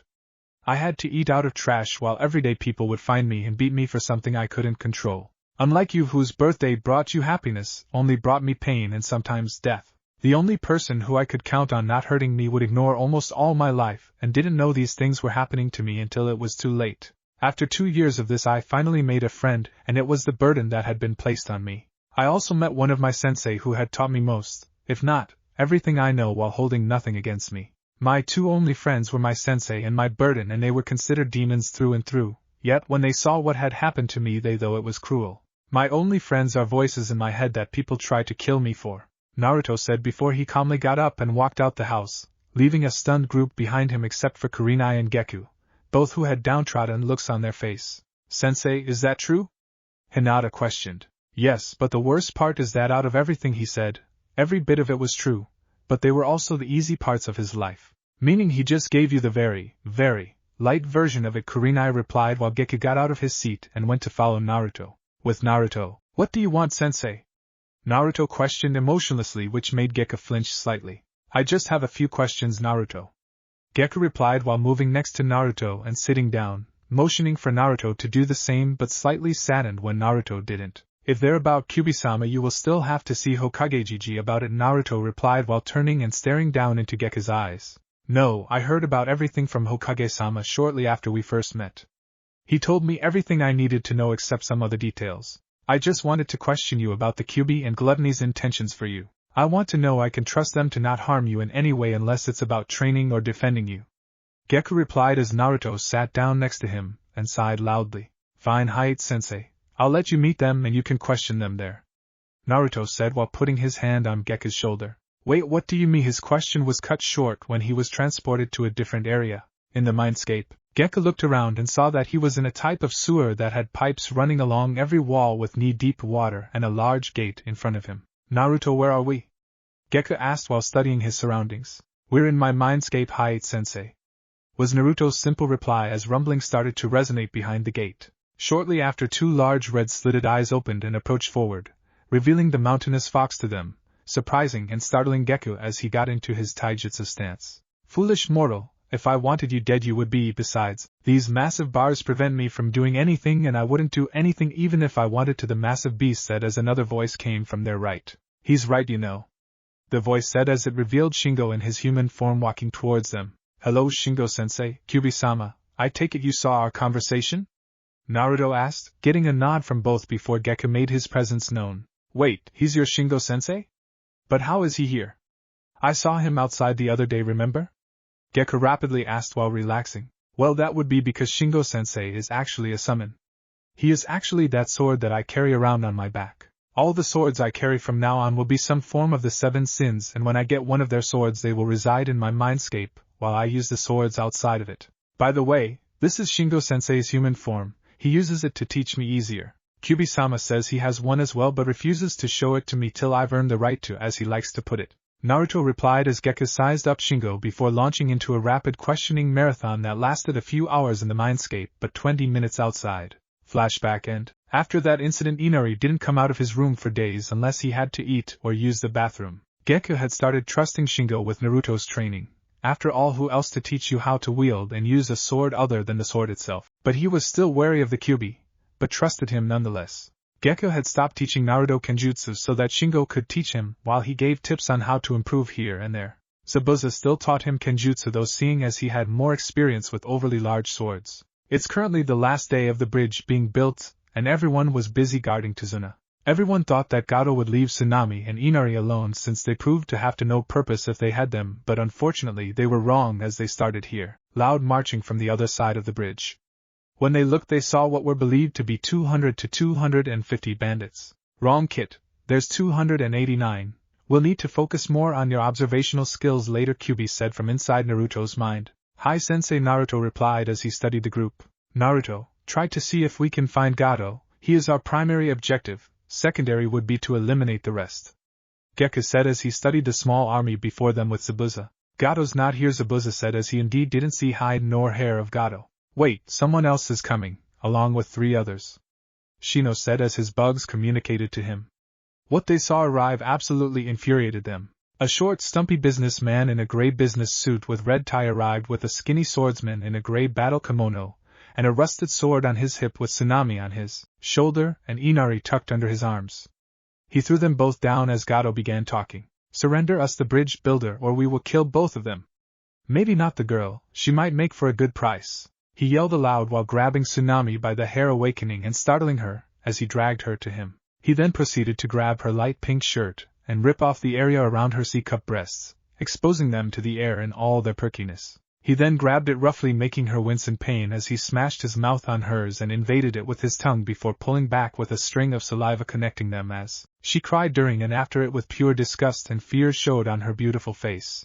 At the moment he began doing this, Naruto's rage grew to exponential amounts. Shortly after, he grabbed the sword and brought it forward roughly. Rage clearly evident on his face. Naruto-san, if I may I please take over for a short while? I will gladly leave Gato to you, but I have a friend who I consider a sister who hates rape with a passion, and by extension so do I, Shingo said, getting a nod in reply from Naruto. Naruto then began to relax as everyone's eyes steadied on him. Hello, Gato-san. I am here to show you what a true nightmare looks like. I hope you enjoy it, Shingo, controlling Naruto's body, said as he shifted his weight and used his demonic normal voice and had the sword ready. Mezame, Oki, awaken. Gluttony, Shingo said as the sword snapped to life, surprising and startling everyone around. What Shingo/Naruto didn't notice was that a blood-red katana appeared behind him in a torrent of flames. Some bandits had turned and ran but didn't get very far as Gekko appeared before them, forcing them back as he said, "You awaken the demon. You have to suffer its wrath." He then started tossing them back into the mishmash of bandits. Then Shingo disappeared before reappearing in front of a bandit on the front lines and bisected him slowly, allowing the sword to start eating him from all the mouths on it. Gross crunching and squelching sounds could be heard as everyone stood there shocked before Kurenai turned Shino, Sakura, and Hinata around so they couldn't watch. Shingo then started slashing and swiping through the bandits, allowing his sword to eat and on some occasions swallow them whole. After 10 minutes of bandits screaming for their lives, guts and intestines littered across the floor and only Gato, Tsunami and Inari were the only ones left. Shingo walked slowly towards Gato, who had released Tsunami shortly after the slaughter had started, and was on the ground begging for his life. Shingo relinquished control back to Naruto as he appeared back into the mindscape. PP please, have a mercy, I'll give you anything, money, women, anything. Gato pleaded as Naruto stabbed his sword into the ground flat side facing Gato. Kwashinbo, Kafuku, gluttonous art, dead hunger. As he said this, all the mouths closed and one massive mouth appeared in the middle of the sword the size of Gato. Inside it was a red eyeball that Gato couldn't help staring into. Then he proceeded to scream as loudly as he could before stopping a few seconds later and fainting, effectively waking Inari up as Gekko finished untying them and they walked to the other side of the bridge. Naruto then slapped Gato awake, and he started crying and pissing himself. Kwashinbo, Supurito Kiga, gluttonous art, split hunger, Naruto announced as 2 clones appeared. Naruto kicked Gato upwards as one clone went under where he was and did a horizontal slash and announced Fido, feed, and a mouth appeared as another clone jumped upwards above. Gato and did a horizontal slash downward and announced Fido as well, and another mouth appeared. Naruto then channeled chakra slowly into the mouths, making said mouths start a vacuum above and below Gato, holding him in place in the air as he was slowly split apart. After 5 minutes of Gato's screaming, it finally and abruptly stopped as he was finally bisected at the waist. He then started to walk back to the group of people who stood at the other end of the battlefield of guts, intestines, and even some limbs. Zabuza was the first to speak. "Damn kid, you really fucked them up. Remind me not to get on your bad side or ever make you angry," Zabuza announced as he studied Naruto's face, which was emotionless at the time. "Well, for now, Naruto, we have completed our mission. Head back to Tazuna's house with Tsunami and Inari and gather your things," Gekko said before Naruto spoke. "Actually, sensei, I'm going to go and raid Gato's hideout. Kyubi said that there isn't anyone there," meaning that Gato had pulled all the stops and brought them all here. "Kyubi told me that there are some things there that are entitled to me," Naruto said before grabbing the red sword next to him absent-mindedly, and placing it on his back, making a red cloth wrap around it, and going from his left shoulder to his right hip and walking away across the bridge towards Gato's hideout. 30 minutes later, Naruto arrived at Gato's hideout, and followed Kyubi's instructions as he traveled deeper into the base. Then he started to hear pained groans coming from the basement door he had passed and questioned Kyubi about it. "I thought you said no one's here?" "Remember, Kit, I can't sense life forces and chakra, only negative emotions. Bandits exude negative emotions, meaning that bandits aren't here. I didn't say anything about others," the Kyubi replied as Naruto opened the Naruto and was immediately met with the smell of blood, sex, and tears. He proceeded to walk down the spiral staircase, and when he reached the bottom he was outraged. Tied up to the wall by their hands by chains were women and female children. They were all naked except for some which were in cages. Some of the women tied up on the wall had a white substance coming between their legs, but that wasn't what made him extremely mad. Sure, it added to his rage, but what really topped it off was some of the children who looked to be his age and some younger had the same substance on their face, in their hair, and between their legs. He was so mad he started to see red before Kyubi and Shingo started using all their power to calm him down. After 5 minutes of this he was finally back to normal and walked forward, announcing his presence to those in said basement. At seeing him they all flinched, and some started to struggle before he calmed them down. "I am not here to harm or hurt any of you. I have just finished giving Gato the worst torture imaginable and killed him afterwards. I am here to release you," he said calmly as he walked forward and started using Oki to cut their chains and locks on the cages. He walked to the staircase before speaking to the again. "We are going upstairs into Gato's hideout. Once out I want you all to find clothes throughout the house and put them on. Then meet me outside and I will take you back home," he announced before walking up the stairs and once again following Kyubi's directions. After 10 minutes of this he arrived at a large square room with a 15-foot-high cement ceiling and cement walls. In front of his was a large metal door the same height, and a desk in front of it. Naruto moved around the desk and started using Oki to slash at the door. After 3 minutes of this process the metal door finally fell and he walked inside. Aligned against the walls was gold and Rio as far as the eye could see. As he walked forward he arrived to the end and was surprised to find a desk with 4 scrolls on it, and 2 swords. The first sword to his left looked to be a regular-sized katana and had an orangish tint to the blade. The guard was a dark red and the handle was wrapped in black cloth. The bottom had a silver plating that looked like it could be unscrewed. The second sword was much larger in size and looked to be a similar size as Zabuza's Kubikiribocho. Instead of the circle and half circle it had a jagged edge on one side and on the other had 3 large metal spikes poking out. Strewn across it were seals that Naruto couldn't understand. The handle was a few centimeters longer than Zabuza's sword. The guard gone in replaced for a circle of seals. The handle had red, blue, green, white, and black cloth swirling on it. "Kit, the red one is rightfully yours. It's your mother's sword. It's called Neketsu, hot blood. From what I saw when she used it, it could manipulate any blood spilt on it or any blood it spilt from enemies, and use it to create different forms onto the sword itself. If someone were to master it enough, she said that person would be able to create entire swords with it. I don't know what the other sword is though, but I suggest taking it with you. Maybe that Zabuza guy could tell you what it is. Also I think at least 2 of the scrolls in front of you are rightfully yours," Kyubi explained while studying the swords through Naruto's eyes. Naruto then picked up the scrolls and studied them. Each scroll seemed to have blood seals on them, but the names were apparent. The first scroll said Uzumaki Sealing Techniques All Volumes. The second said Yuki Clan Hayatown Library. The third said nothing but had a symbol that Kyubi told him was one that only demons ever used. It had a circle with 3 rings in it. In each ring were 3 tomo, all in the formation of a triangle at different positions. The final scroll said Anton, Cloud Release, Techniques all volumes. What's Cloud Release? Naruto questioned. Cloud Release is when you mix fire, water, and wind chakra together. It allows users to create hallucinations, can manipulate temperature in a certain area, cause distractions that are deadly if ignored, and can allow you to use Hayaton, Ice Release, Shikuten, Scorch Release, and Futten, Boil Release if you train enough, but I'll tell you this right now. You specifically can't use any of these. My chakra causes disruptions when attempting to use them and will make your chakra retaliate and try to kill you. I highly doubt you want to freeze, melt, or evaporate to death. Anton, Cloud Release, you will have no problems with since you were able to do it since the beginning but not those other three. Kyuubi said, shutting down Naruto's hopes instantly. Whatever, let's get back to the others, they're probably waiting for us. Naruto replied, stuffing the scrolls into the scroll packet on his back and in his pockets, then grabbed the 2 swords and walked out, not before sealing most of the money into some of the storage scrolls he brought with him. After 5 minutes of doing so, he arrived outside to the sight of all the girls fully clothed and cleaned up, ready to go. Shall we? Naruto said as he led them back to the village.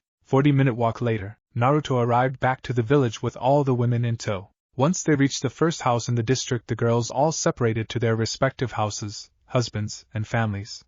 All around the village you could hear cries of joy. When he finally arrived back to Tazuna's house, Zabuza immediately spotted the swords. Holy shit, brat, where'd you get Neketsu and Sharingan no Ken, Sword of Sealing, from? Those are both Uzumaki clan swords and both are quite famous, Zabuza exclaimed upon seeing both swords. They were in Gato's vault. Neketsu is rightfully mine, seeing as it was my mother's sword, but I won't be using it. I will give it to someone who I claim is worthy, which most likely will be one of my kids in the futures. But Sharingan I am gifting to Haku, Naruto said as he handed the overly sized sword to Haku, who immediately fell to the floor under its weight. Don't worry, Haku, I'll teach and condition you on how to use it. After all, can't have my daughter not know how to use one of the most famous swords in the 5 elemental nations, besides those of the 7 swordsmen of the mist, that is. You're so damn lucky though. I swear if you misuse it in any way I will hunt you down, daughter or not, Zabuza said with a hint of jealousy and a large amount of pride. Hi Tusan, Haku said, getting up and bowing before giving Naruto a hug and thanks, and went back to her sword and tried to pick it up and managed to after some difficulty. Well, Naruto, Zabuza-san, Haku-san, time to head back to the leaf. Here, Naruto, I packed all your things for you, Gekko said as he came down the stairs and threw Naruto his backpack full of supplies as Zabuza and Haku grabbed theirs from the floor. By the way, kid, what's that other sword on your back? Zabuza questioned, pointing to the blood-red sword on Naruto's back. Naruto-san, that's Ra's sword. You gained it during the Gato incident. When we get back to the village I want you to go to training ground number 42 and I'll tell you the rest there. Shingo said inside Naruto's head while studying the sword. The blade itself was a normal curved edge and was a blood-red color. It had the kanji for control the rage, rule it, don't let it rule you, that's surprisingly short in kanji, just above the handle. The guard was what looked like golden flames spreading in every direction. The handle had white, orange, light red, red, and dark red in that in order up towards the blade that looked like a slowly growing fire. Something you'll learn about later, Zabuza. Oh right, here Haku, Naruto replied as he tossed the Yuki clan Hayatown library towards him, and then headed out the door after getting a hug from Tsunami, a crying glomp from Inari, and a handshake from Tazuna. See you guys back at the village, Naruto said to teammate as they left to go back home. Let it be known that later that same day the village aptly named the completed bridge the Great Naruto Bridge to recognize the brave hero that single-handedly destroyed Gato's gang. The next day they found a note in Naruto's room to go to Gato's vault, and when they arrived they were surprised to find most of the money gone, but the rest that stayed had been over 500 million ryo. Kotetsu and Izumo, known as the Eternal Gate Guards, were doing their normal thing. Overall the day had been boring so far. 2 merchants and a civilian wanted to enter the village, the merchants to set up trade and shops, the civilian to move in, and the process was simple: check their ID, check their forms, have them sign in, and let them move on. So you can bet they were surprised when they saw Team 11, Team 8, Zabuza, and Haku walking towards the gate without a care in the world. Halt! We must check your ID to allow passage, Kotetsu shouted out, being the first to get out of his shocked stupor. Team 11 and Team 8 coming back home to report a successful mission. Zabuza and Haku are here to receive citizenship so they may become shinobi of the leave, Kurenai said as she and everyone else quickly showed their IDs and proceeded on without caring. After 30 minutes of walking towards the Hokage Tower, Zabuza and Haku had noticed just 5 minutes in of the glares and sneers sent towards Naruto. Suffice to say they were not happy. After having become friends with the boy over the course of the month, they had come to like the boy, Haku in a big sister type of way and Zabuza as an angry but supportive uncle kind of way. After noticing these glares, anyone who had tried to continue to do so, Zabuza swiped his sword at them while Haku threw Saban towards them, not hurting them of course but scaring them enough to stop. After they arrived at the Hokage tower, they walked inside, noticing the 4 civilians inside giving Naruto more glares and sneers, to which Haku and Zabuza responded by releasing their ki in full force, prompting them to pass out. The group walked up the stairs and stopped at the secretary's desk.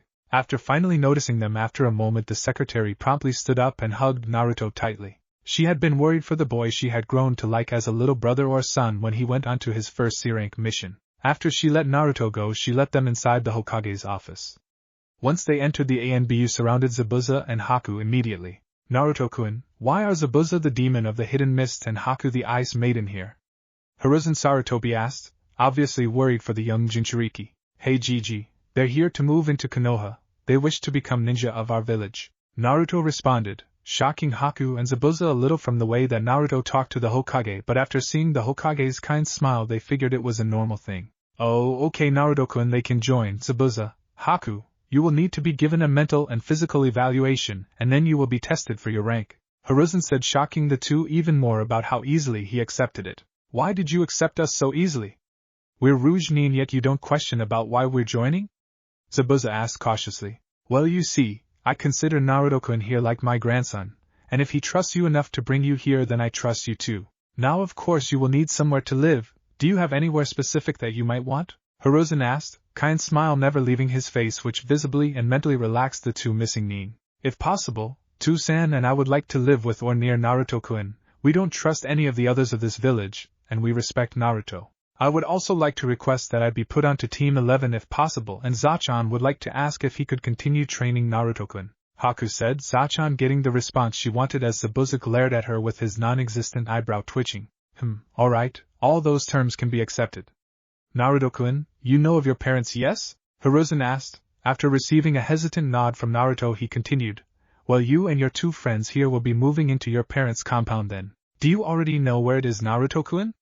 He once again questioned. Receiving another nod, he continued once more, great. Show them where it is, and I would be grateful if you could show them around Konoha as well. Now before you leave to go resume your training, there is actually a council meeting that we must attend. You are required to be there, Naruto-kun, seeing as it is apparently about you.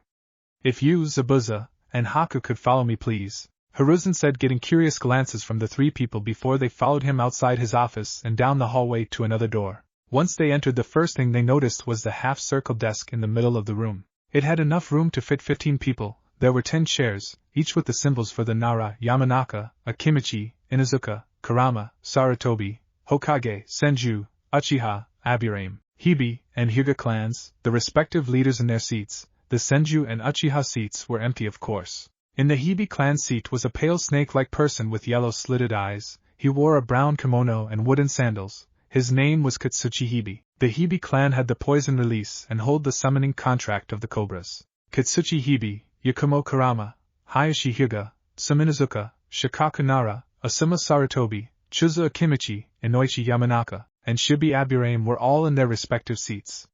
Beside the Hokage seats sat Danzo Shimura, Koharu Yuditane, and Hamura Mitokado, an obvious sign they were the Hokage's advisors. On the opposite side of the room were 20 other seats set in rows of 10. In each seat sat the members of the civilian council. Once Hiruzen sat down in the Hokage seat and Naruto, Zabuza, and Haku were off to the left side leaning on the wall, the meeting started. Naruto Uzumaki, we are here to discuss your possession of a certain set of items. Uchiha-sama has said that you stole the blades on your back. A fat male from the civilian council said as he stood up. Gigi, I have a question. Naruto said, blatantly ignoring the fat man, which seemed to make him angry. What is it, Naruto-kun? Hiruzen questioned. I am a ninja. Sasuke Uchiha is a ninja. The objects I have are for ninjas only, and the subjects we are discussing are ninja-related topics. Since this is so, why is the civilian council here when this is a purely ninja-related topic? Naruto questioned. Hiruzen along with Danzo and other members of the Shinobi Council smiled, seeing as to where this was going. You're right, Naruto-kun. Why is the civilian council here? ANBU, escort the civilian council outside please. Hiruzen said as he snapped his finger, prompting the 5 ANBU that were hidden to come out of the shadows and started escorting/shoving the civilian council out the door. The civilian council were shouting and arguing about how they should be there but were promptly ignored. Once the civilian council was gone, the ANB locked the door they left out of and went back to hiding. Hiruzen activated the privacy seal on his desk and they proceeded with the discussion. Thank you for that, Naruto-kun. Now on to the meeting. Those who wish for Naruto to give up his possessions to Sasuke Uchiha say aye, those who wish he doesn't say nay. The olden Hokage said, promptly receiving nays from all and 2 ayes from Hamura and Koharu. Why are you voting Koharu, Hamura? Your advisors, not clan heads or the Hokage. You don't have any power here. You're just here to advise me, Hiruzen said, promptly voiding their votes and angering them, but they stayed silent. Alright everyone, meeting adjourned. Naruto will keep his swords and from now on no matter what the civilian council does. If it pertains to shinobi matters, ignore any and all meetings set up by them. Have a good day, Hiruzen said as he and the other clan heads left while Naruto, Zabuza and Haku left. Well, that was a short meeting, Zabuza said when they reached outside. Naruto took out a piece of paper and wrote instructions on it that lead to Naruto's family compound. Naruto then proceeded to walk to training ground number 42. 20 minutes of roof and tree hopping later, Naruto arrived to training ground number 42 unaffected by the long run and landed in the middle of the plains. Alright Kyubi-sama, Shingo-sensei, I'm here. Naruto thought, waking up Kyubi and Shingo. Alright Kit, there are 3 things we need to discuss. The first thing is your Dijitsu that you unlocked. You can name it whatever you want, seeing as we couldn't think of a name, Kyubi said, gaining Naruto's attention. I have a Dijitsu? But I'm not part of a clan, Naruto said as he sat down in the lotus position. Correct, Shingo, and I started messing with your DNA when we first started training you so that you could have one that we created. We finished it about a month ago and we're waiting for you to unlock it. There are 3 levels that you can currently achieve. You have already unlocked the first level. After you unlock the 3rd level, there is a 4th level that when you do unlock it will allow you to unlock the next and final 3 levels. The first level allows you to see chakra flow and can follow movement and predict moves like the Sharingan, except to a lesser level. The Sharingan can predict moves before they happen by watching the muscles on someone or something's body. Your Dijitsu does the same but to a lesser degree. You will be able to predict only 1 second into the move while the Sharingan can do it before the enemy even knows they're moving. Things will also be moving slower for you while it's active. We will tell you about the other levels when you unlock them. I will tell you about the 2nd level now, seeing as you're going to unlock it sometime this or next week. The 2nd level allows you to use any sub-elements that you see by analyzing the chakra that's used. This doesn't mean you automatically can use sub-elements. You actually have to see the sub-element in order to use it. Its other ability is that it allows you to use a greater degree of chakra control. It doesn't give you perfect chakra control, but it will boost your current chakra control, meaning you will still have to train in it once you reach the 2nd level. Kyubi explained. Naruto went to the lake nearby after hearing his discussion and looked into its surface. He sent chakra into his eyes. What he saw in response both shocked and excited him. Instead of his normal bright baby blue eyes were demonic-looking eyes. The whites of his eyes were pitch black. The irises themselves were also pitch black but had a white outline in the circle of it. Instead of a pupil there was a small red dot inside the middle of the iris. There was a white line that went from the small dot to the end of the iris. It pointed straight up. To the right of it was another white line, except it stopped halfway. How do I get the 4th level? Naruto questioned. You unlock the 4th level like the Mangekyo Sharingan, except to a worse degree. Instead of experiencing a life or death situation or extreme sadness, you have to physically die and come back. Besides, I wouldn't worry about getting the 4th level since you can't unlock it until you get the first 3. Shingo explained. Wait, so I have to physically die and come back in order to unlock it? Naruto asked worriedly. Yes, but don't worry Kit, you've already died plenty of times, remember. Besides, with my healing factor combined with yours, the only way you could die and not come back is by either cutting off your own head, extreme blood loss, or your brain exploding. Doesn't matter if only part of your brain explodes or your heart is physically removed from your chest. Our insane healing factors combined could regenerate them shortly afterwards. Hell, I don't think even cutting off your head could actually kill you, Kyubi said, admonishing and relieving Naruto of his worries. What was the 2nd thing we had to talk about? Naruto questioned as he calmed himself down. It's about those scrolls you found. I'll tell you right now, the Uzumaki one isn't the full library. It's probably just a few that were found and salvaged. I know for a fact that Uzushiobikure has a hidden library somewhere in it, and only a main branch member of the Uzumaki clan can enter it. And right now you're the only main branch member alive. Kyubi said. So we're going to have to go to Uzushiobikure at some point then. Naruto said. Yep. Kyubi replied. Alright then, what's the last thing? Naruto questioned. Well, Naruto-san, it's about Wrath's sword. We're going to summon her. After she meets me she will readily accept, and we can begin your training in Untan and her, and my sword styles. Summon me first, Naruto-san, and we can begin, Shingo said, to which Naruto readily did and summoned him without a problem.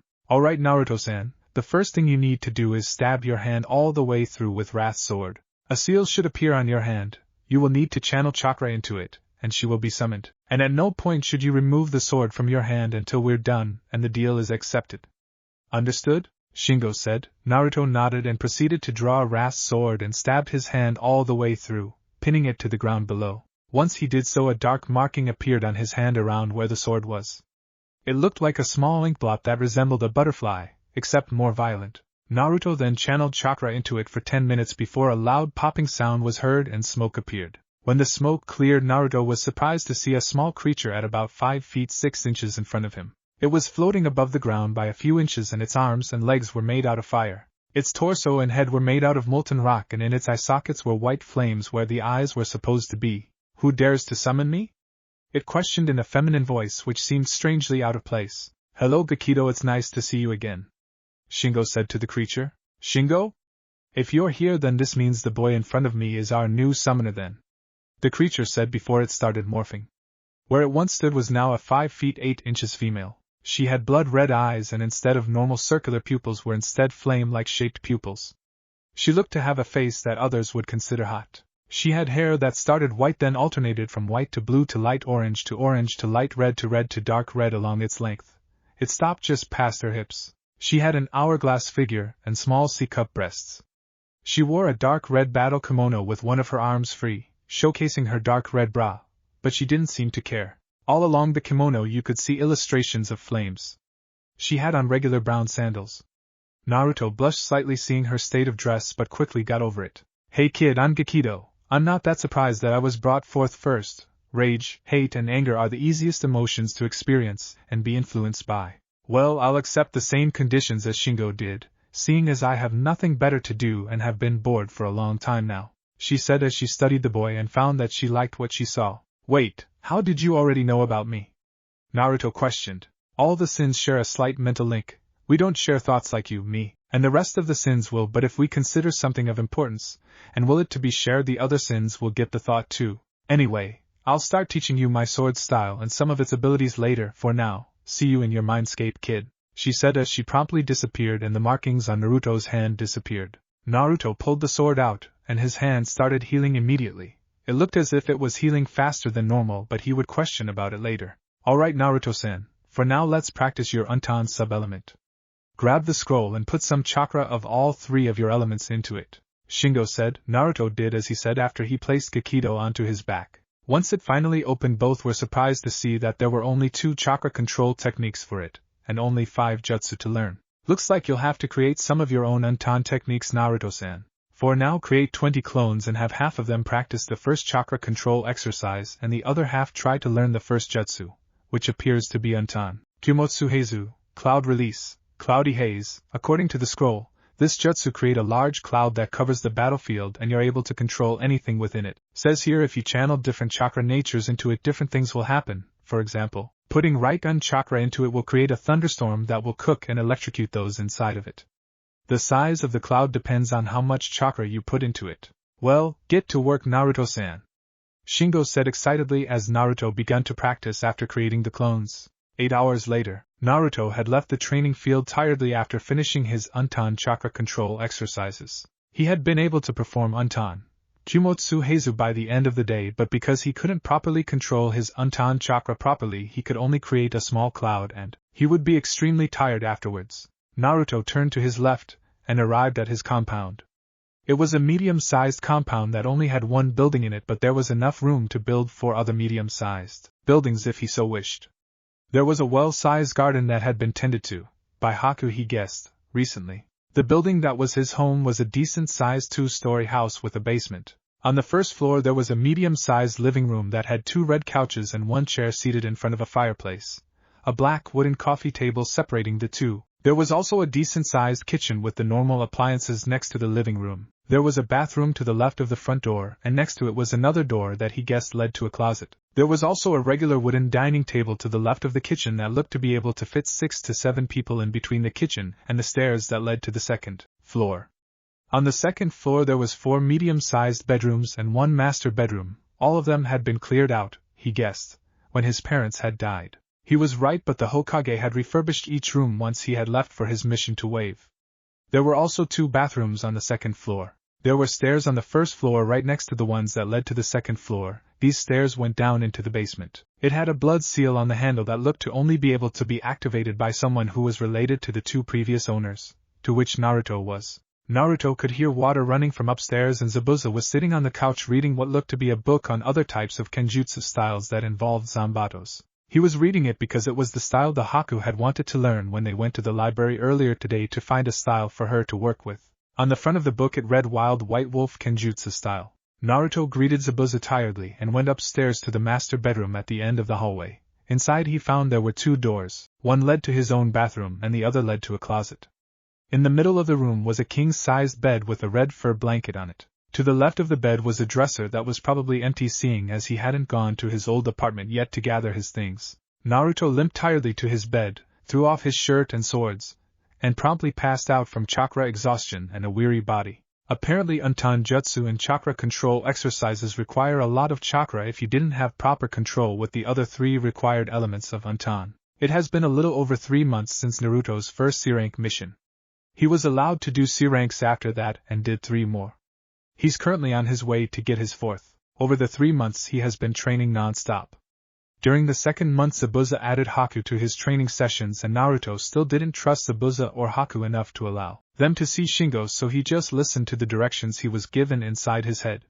He also learned Gekito's real name, which was Kuromi. Naruto did more of his Untan, cloud release, chakra control exercises and can now use Untan, Kumotsu Heizu, cloud release, cloudy haze, particularly well. He can make a decent-sized cloud the size of the lake at training ground number 42, and if he focused could make it as large as the Hokage Tower is tall. He began working on the second jutsu, which was Untan, Kumosupia, cloud release, cloud spear, which created a small spear out of clouds. It would then impale its target, and depending on which type of chakra nature you put into it would do different things. If you put Katon, fire release, chakra into it, then it would slowly evaporate the target until nothing was left. If you put Futon, wind release, chakra into it, then it would forcibly explode wherever it landed. If you put Suiton, water release, chakra into it, then it would flood the target's body with water until it started pouring out of every opening on the target's body there was. Naruto didn't particularly like this method but resolved to only use it against those who truly deserved it.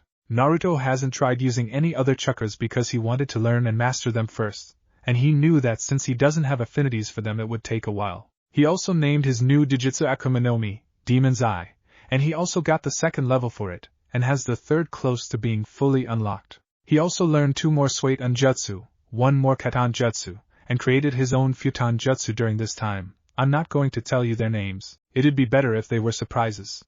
He also requested during the 2nd month of training something that the demons found slightly weird. Flashback. Senseis, can you teach me violin? Naruto questioned, confusing the 3 in his head. Why do you want to learn violin, Kit? Kyubi questioned, thoroughly confused. Well, you know how everyone has their coping methods for killing. Gekko-sensei has his sword collection. Kurinai-san told me hers was flower collecting and arranging. So I want my method to be music, specifically violin. Naruto said. He was extremely sad and depressed the week he came back. He was so disturbed by what he did after he got his first kill and had to take major convincing during that week from Kuromi, Shingo, and Kyubi. After they finally got through to him he went back to training, but they knew he never really was the same. Well, if that's the case then I'll teach you, kid. Kuromi said. Really? Great. When can we start? Naruto asked, excited. We can start once you actually buy a violin. She replied, gaining a nod from the boy, and they resumed his training.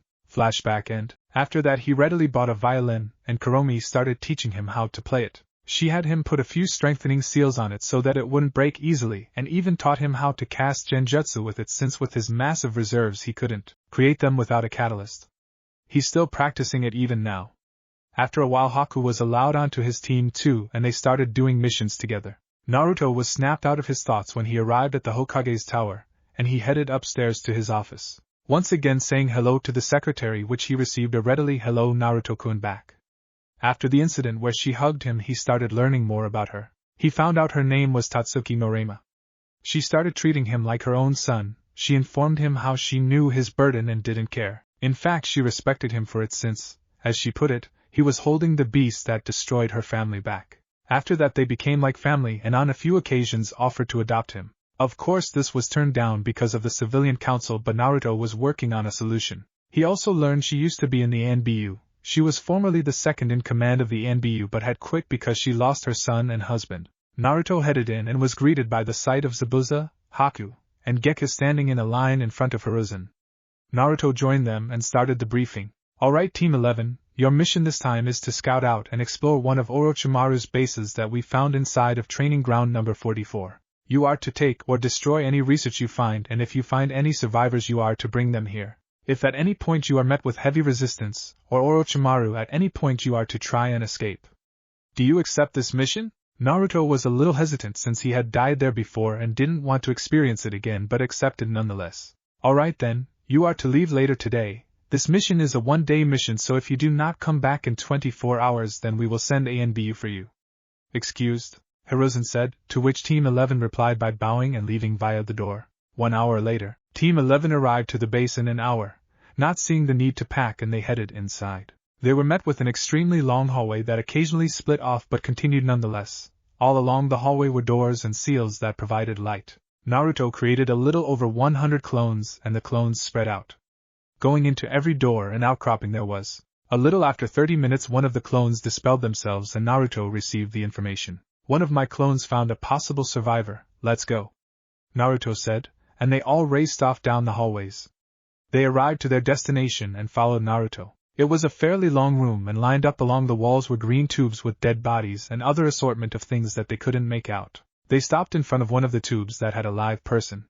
Naruto pulled out his sword just in case. He read the plaque in front of him. Subject number 2817772. Failure but possible success in the future. Subject number 2817772 aka Kira placed in temporary suspension until a later time. After reading this he studied the inside.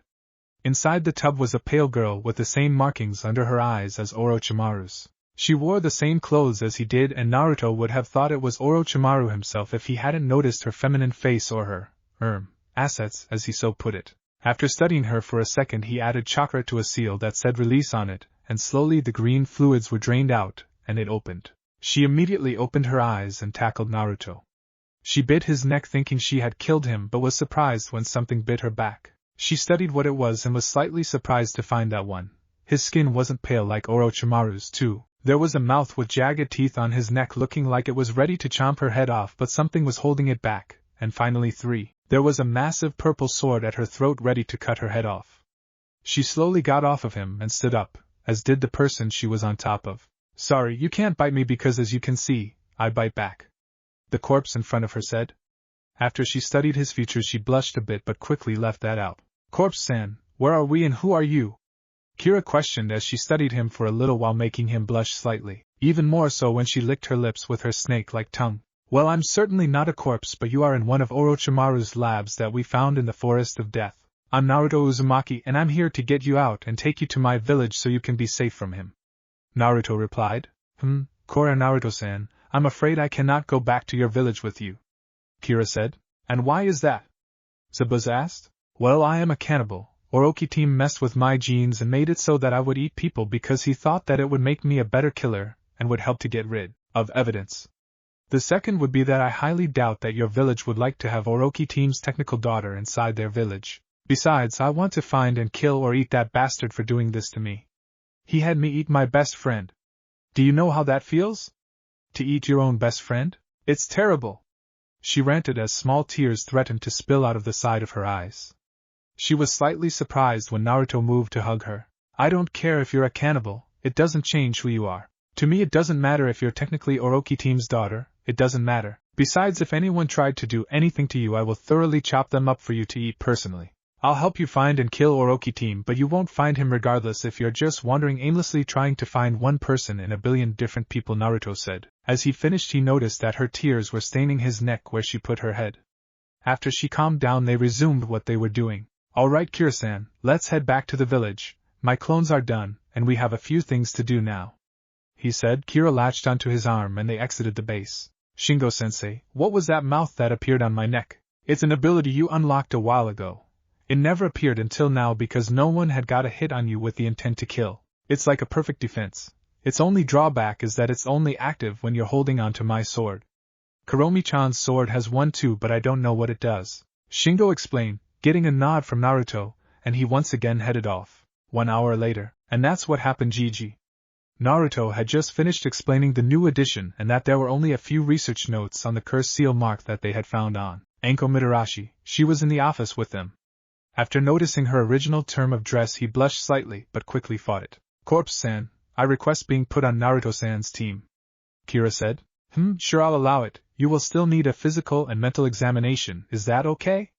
Hiruzen said, but got a reply from Naruto instead of Kira. Gigi, I'll tell you right now that Kira-chan is a cannibal thanks to Orochi team. She also hates him with a passion because of something I'm not at liberty to tell you. Also, take my word for it that you don't want to do either exam unless you wish to lose a few people. I'm perfectly fine with having her on my team. Besides, she promised me earlier that she won't eat anyone unless I say she can, one of which I said she was allowed to eat my enemies, Naruto said, getting a shocked look from Hiruzen, but Hiruzen relented and allowed her to join without either exam. She also requested to live with Naruto, and he allowed this, and so did Naruto. Hiruzen was sure he was going to get flack from the civilian council, but he didn't care. He was glad his surrogate grandson had another friend, and one who would defend him with her everything. 10 minutes after leaving the tower, heading toward Naruto's house with Haku, Kira, and Zabuza, Kira had noticed the glares and sneers Naruto was getting and the lust-filled looks she was getting, and she had to say she was thoroughly pissed. After walking for a little while, she was grabbed by the wrist and turned around. In front of her was a fat civilian with brown hair. Why are you following the demon brat? He'll kill you.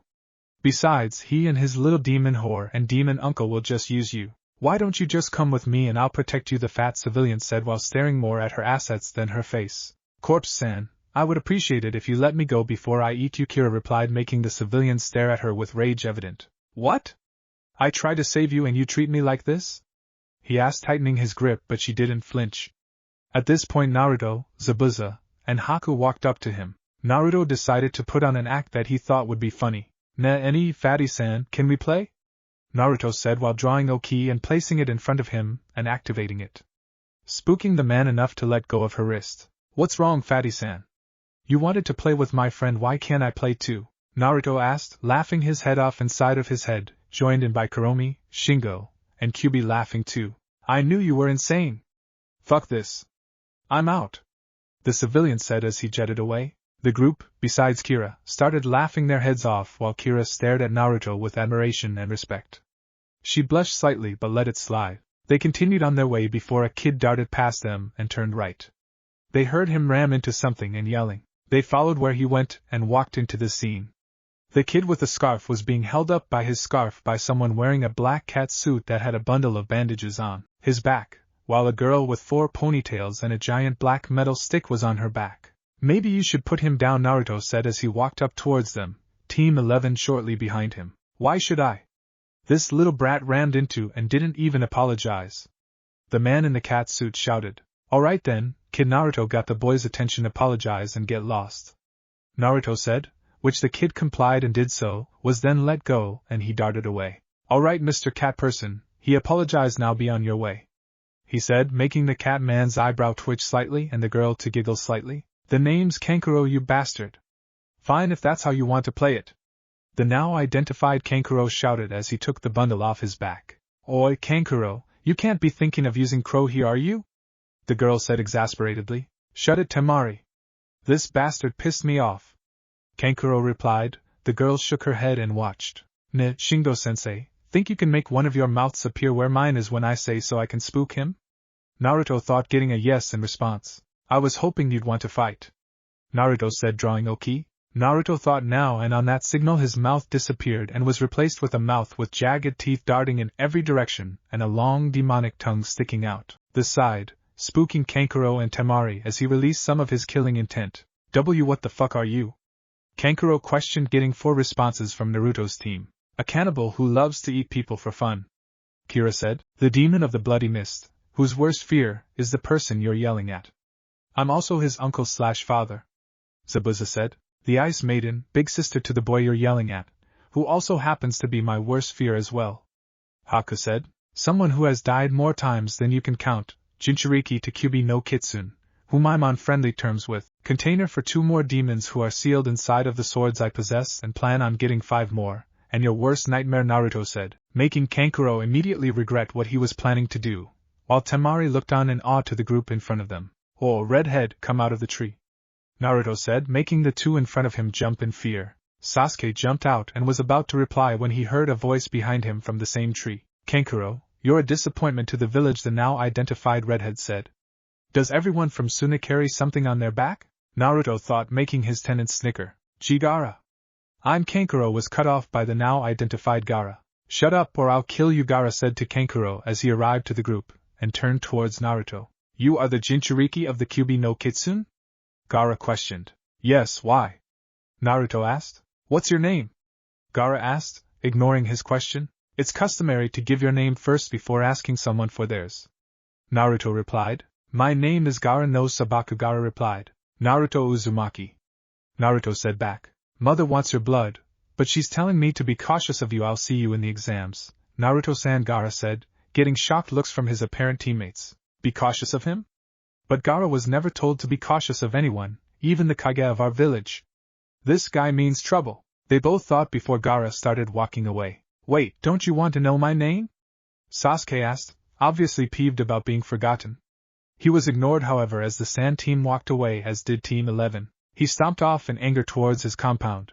The next day, the academy, Naruto arrived with his team of Haku and Kira relatively refreshed. He got some good training and he was told he was accepted into the Chunin exams yesterday, to which he was told started today at the academy. As they headed inside, they arrived at the 2nd floor and heard yelling. When he turned to the commotion, he saw Tenten and some guy in green spandex trying to get into the classroom that obviously had a genjutsu on it. He stood long enough for them and a few others to notice them and walked off towards the actual 3rd floor. A few followed him, including Tenten's team. They arrived at the real classroom 301 and headed inside. They immediately met with the sight of Zabuza and Gekko in front of them. Hey brats, glad you made it. See you at the end of the 2nd portion, Zabuza said before disappearing in a mist-shunshin body flicker, and Gekko started talking. Good to see all of you made it. If it was just 1 or 2 of you, then you would have been kicked out. Good luck you guys, though I know you don't need it, Gekko said before disappearing in a shunshin of leaves. Team 11 walked in and were met with a heavy KI, but they weren't affected. Really? This is it?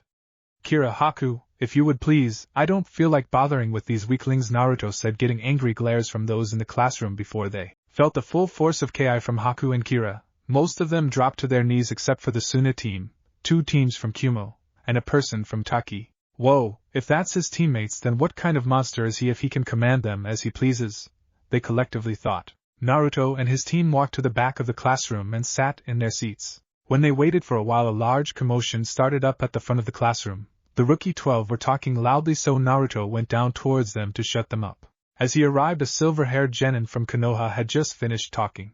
Okay then, give me info on Gaara no Sabaku, Rock Lee, and Naruto Uzumaki, Sasuke said. You know their names, that's no fun, alright then. First, Gaara no Sabaku. That's odd, it doesn't list his skills. Says here he's been on 1A rank, 3 B ranks, 24 C ranks and no D rank missions. Says here he hasn't even got a scratch from any of them. Teammates are Temari no Sabaku and Kankuro no Sabaku, they're also listed as his siblings. The silver-haired finished, getting shocked looks from all except Naruto. Next, Rock Lee, he has completed 12 C rank missions, and 85 D rank missions, no skills in Genjutsu, Kenjutsu, or Ninjutsu. Says he has a deformity which makes his chakra coils excessively small, so he can't use chakra. His Shuriken Jutsu is at high Genin low Chunin levels. Whoa, says his Taijutsu is at high Chunin to low Jonin level. His teammates are Tenten, also known as Konoha's weapon mistress in training, and Niji Hyuga, last year's Rookie of the Year and known as the Hyuga clan's prodigy. Kabuto finished. Naruto asked who he was while he was talking. And finally, Naruto Uzumaki says he's completed 1A rank mission, 4 C rank missions, and 68 D rank missions. Says he can't use Genjutsu because his chakra is at least Kage level, so his control is shot, so he uses a violin as a catalyst. His Kenjutsu is at high Chunin low Jonin level. Ninjutsu is at low Jonin to high Jonin level. Shuriken Jutsu is at high Genin to low Chunin level. Says he passed the academy flawlessly, but because of certain conditions that I don't know about he didn't become Rookie of the Year. Also says he has the summoning contract of the 7 sins. He has 2 of the 7 swords of the sins, and he is also the Jinchuriki of the Kyubi no Kitsune. Says he also has the ability of Untan, Cloud Release, which is a combination of Katan, Suitan, and Futan. He also has a Dijutsu called Akuma no Mi, Demon's Eye. What it does isn't listed, Kabuto said, thoroughly freaking out everyone there before Naruto took out his sword, gaining everyone's attention. Mezame, Oki, awaken, Gluttony, he said, his sword springing to life, scaring everyone there. He then shoved it into Kabuto, and it started to devour him, scaring everyone even more. Then a large puff of smoke appeared at the front desk. Alright, quiet brats. Naruto, why are you killing people already? Ibiki questioned. Ibiki and Naruto quickly became friends when Naruto one day decided to torture someone who had broken into his house.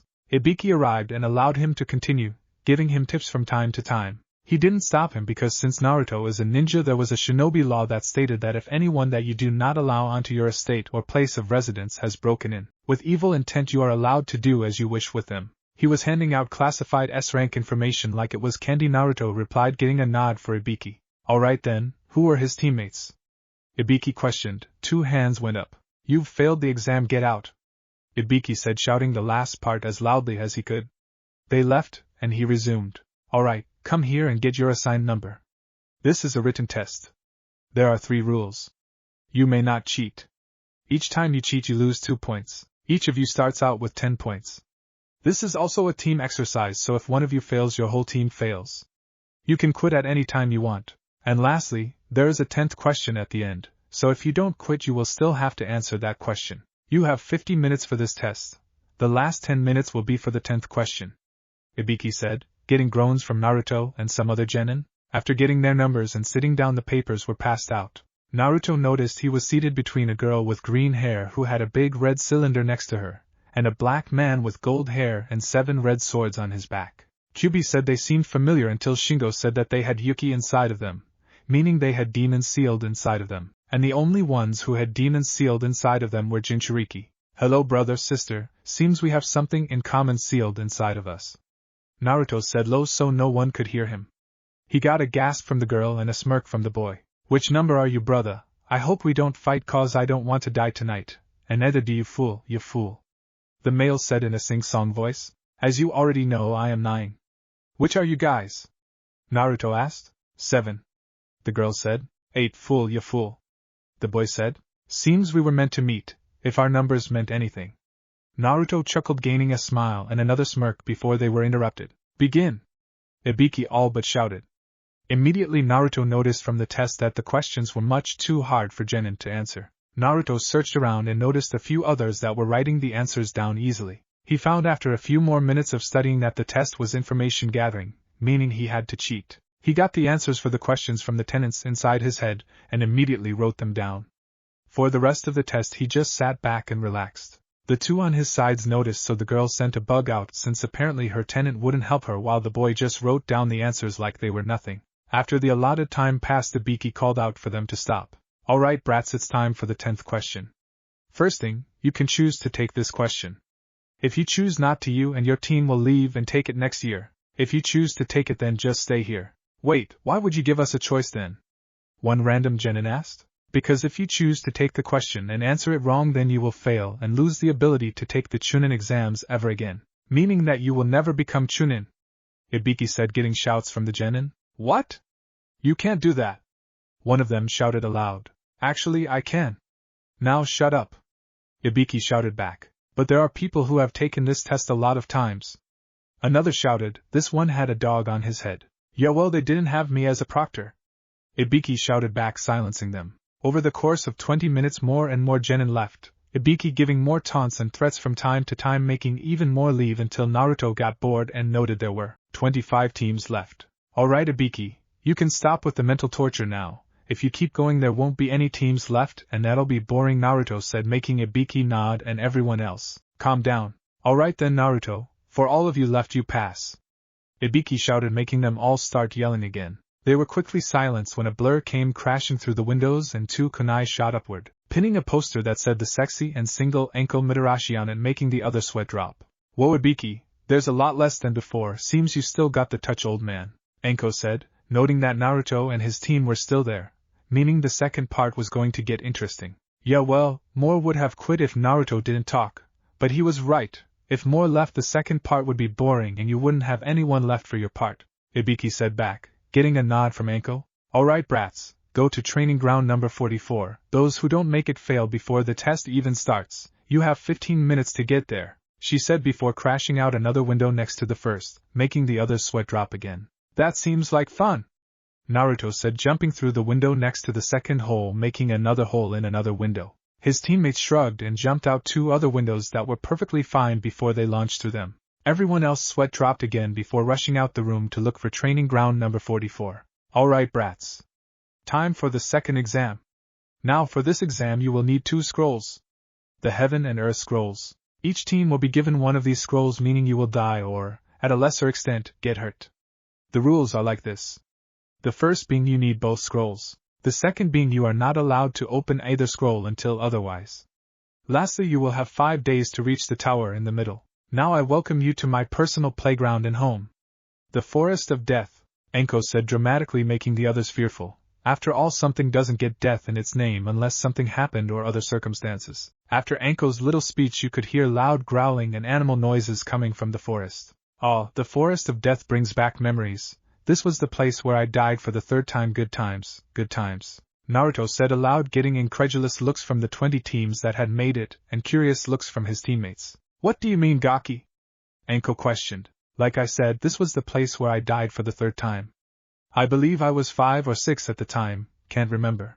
I was treated like shit from the villagers and they actually killed me a few times before and after I died here. If it wasn't for my insane healing factor that doesn't let me die unless you crush my brain completely and scatter the remains or old age, then I wouldn't be here today, Naruto explained, getting fearful looks from everyone except Anko, Kira, Haku, and Sasuke. He had basically just said that you couldn't kill him unless you squashed his brain to particles, and even then he probably still wouldn't die. Should be easy enough, Naruto said, making Anko angry. She threw a kunai towards him to nick his cheek but didn't notice Naruto was touching Oki on the blade. The others watched in awe as a mouth with jagged teeth sprouted out of his cheek, grabbing the kunai from the air. They were even more surprised when another mouth appeared grabbing the kunai that Anko had tried to slice his throat with to scare him. Emphasis on the tried. All while Naruto just looked on like he was bored out of his mind. It took him a few seconds to notice the kunai and Anko. Oh, sorry, didn't notice you. Also, I forgot to tell you at the Hokage's office, but I can get rid of your burden if you want me to.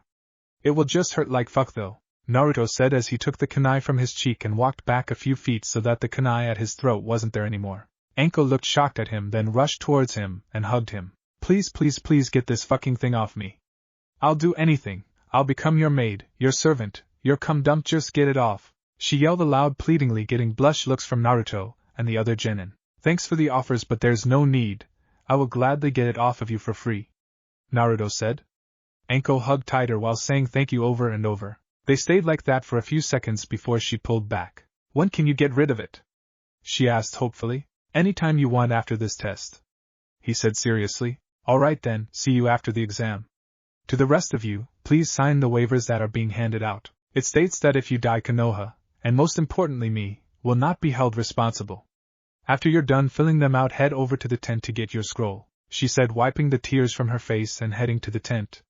Over the course of 10 minutes everyone got their scrolls. Haku immediately handed their heaven scroll to Naruto, who handed it to Kira, who swallowed it whole. They then went to gate 11, like their team number, and started planning. Alright, here's the plan. After the signal we will wait for a short while after we enter, so that others can't target us first. Then we will head out and search for an earth scroll. If we get one, then we head to the tower immediately. If we don't, then we will camp around the tower attacking other teams to get one. After we do, ignore everyone else. If someone proves too strong, which I doubt, we will immediately retreat.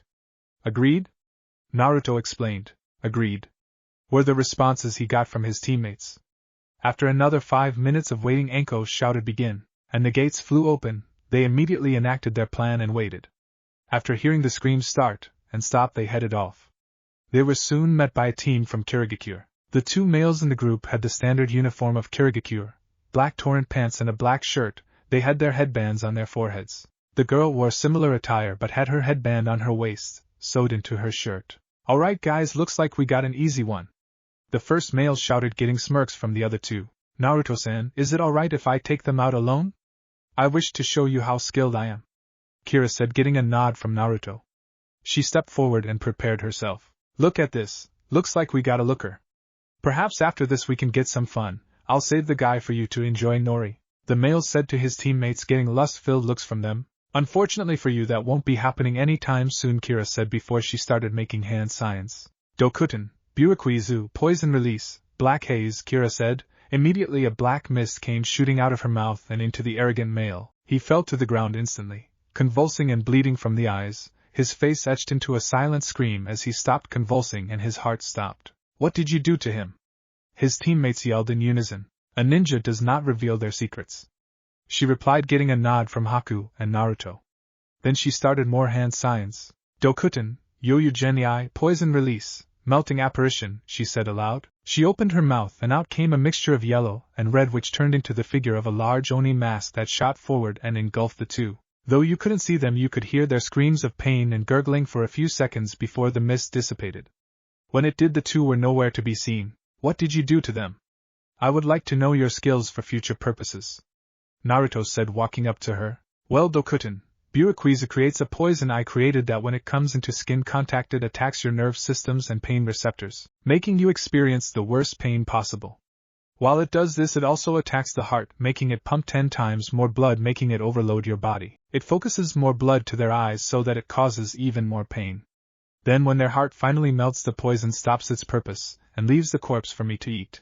I use it whenever I'm hungry or when I'm bored and want a meal. The second move, Dokuten, Yoyu Genii, consumes your body entirely and melts your skin, muscles, organs, and bones quickly. It also makes you experience your worst fear and the type of death you fear most during this process. To them it feels like hours or days of it, but in reality is just a few seconds, she explained. Naruto then went forward and searched the only body left. Luckily it was an earth scroll, so they headed out towards the tower. On the way they heard screaming and decided to check it out, coming upon the scene of sand receding from the bodies of 3 dead ninja and the redhead they met before, searching through the bodies while the sand receded into the gourd on his back.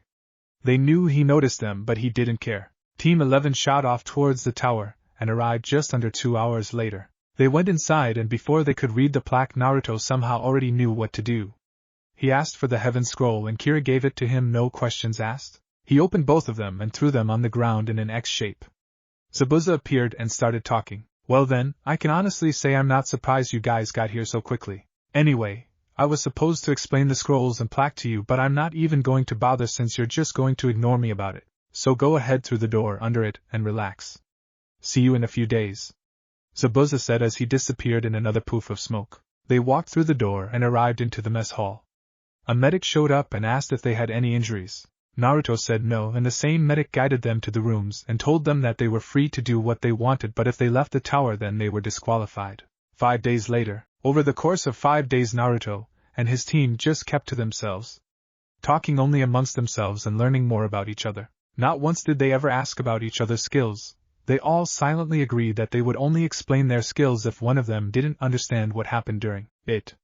After all, a true ninja doesn't gloat or explain their moves to the enemy, so why reveal your secrets to your allies who possibly could be spies or prove to be a boon to you later on? The teams that arrived over the course of the 5 days surprised him slightly. The Kumo, Taki, and Suna teams arrived like he expected. They Rookie 12 made it too. Another team that arrived was an Oto team. One of them had to be rushed to the medical ward immediately because apparently his arms were broken. He later came out after 2 days and had casts on both his arms. What surprised him slightly was that Team 7 made it. He noticed Sasuke had the same mark as Anko but didn't care. He was surprised because the overly arrogant Amo Achiever and equally arrogant but perverted Kiba had made it. He didn't care about the pale kid because he didn't know his skill set. Currently they were in what looked like an arena with walkways on both sides. On the opposite wall the doors was a set of statue hands set in an eternal hand sign that he didn't recognize. The Hokage was explaining something about the exam while Naruto tuned him out for time to time. To the Hokage's left and right were Anko and the Jonin senseis. After the Hokage stopped talking, Gekko stepped forward. Hokage-sama, I believe it is my turn.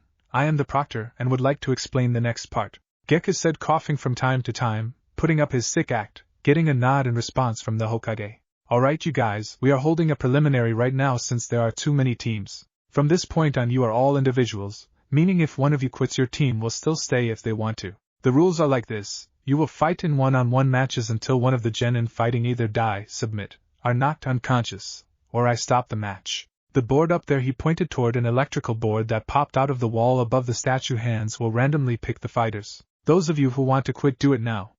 He finished, coughing all the while, and was pleasantly surprised when no one raised their hands. He activated the board and the first names came up.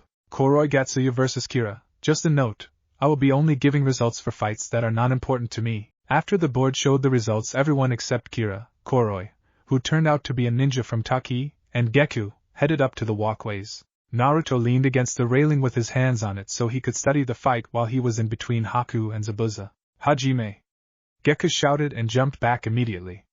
Koroi started making hand signs at a rapid pace. Takigekyo-ryu, Mizukiri no Yaiba, Takigekyo style, water-cutting sword. After he shouted this, he shot water from his mouth, and it formed into a sword in his hand. Kira started making hand signs as well, saying, "Wonder if your sword can cut through poison corpse-san," she said before shouting Dokuten, Asenken, contamination sword. She immediately shot purple poison out of her mouth before it formed into a sword that she held in her hands. She rushed forward and did a horizontal slash that was easily blocked. She tried a side kick which was dodged by Koroi side-stepping to the left. She tried an upward slash which was once again blocked easily by him. He went on the offensive by slashing upwards, cutting her on the torso. She didn't flinch, however, and just rushed forward. She tried to decapitate him, but it was blocked once again. She finally realized she couldn't win a kenjutsu fight, and jumped back, dispelling the sword as it disappeared into a purple haze before it too disappeared, then started doing more hand signs. Dokuten, Buakuizu, poison release, black haze, she shouted, and the black poison came out of her mouth. She spun while doing this, creating a wall of black mist around her. Her foolish opponent rushed forward thinking he could cut through it. He didn't have time to regret his choice, however, as he jumped head first into the smoke and dropped to the floor convulsing. His eyes started bleeding before they rolled to the back of his head, and he stopped convulsing. She walked forward and tore off his arm while the smoke around them still stayed up, using her chakra, hiding them from everyone else. She slowly consumed him, making loud ripping and squelching sounds as gulping was also heard. Gekko couldn't call the match since he didn't know what was happening. The haze cleared up after a few minutes and everyone was met with the sight of a bloody puddle on the ground and a smiling Kira. They saw blood on her hands, but that was it. "Where is Koroi Gatsuyu?" Gekko questioned and immediately regretted it, but wasn't surprised when he heard who the new addition to his team was. His reply was Kira, patting her stomach and opening her mouth into a wide smile. Everyone noted her bloody teeth and tongue before Koroi's other teammate that wasn't Fu yelled aloud. "You ate him?" "Yes, I did, corpse-san. He didn't taste as good as I thought he would, but it was a decent meal," she replied, making the others shiver, though Naruto did for a different reason. She walked up to the steps and leaned on the rails next to Naruto. Everyone was silent for a few moments before Naruto spoke up. "That was adorable, Ki-chan," he shouted as he hugged her, shocking everyone around except Zabuza and Haku, as they stood unaffected. Kira was slightly surprised from the hug but hugged him back after a few moments, blushing slightly and bloodying his clothes a little. After he pulled away, he turned to Gekko. "Well, aren't you going to start the next match?" he asked, shaking everyone out of their stupor. "Ahem, yes of course, board please," Gekko said between coughs, making some worry for his health and wonder how he became a ninja, much less a jonin. Tenten vs. Sabaki no Temari. The match ended with Tenten slamming her back onto the end of Temari's fan. It made Tenten's teammate Rock Lee worry slightly as he jumped down and rushed her to the medic ward while the board showed the next fighters. Shino Aburame vs. Zaku. The match ended with Zaku's arms exploding violently due to the bugs blocking the metal passages in them. Naruto respected Shino a little more afterwards. Tono Nensho vs. Haku Momochi. Both fighters made their way down to the arena. Haku was the first to speak. "So you are from the Nensho clan of Takigekyo.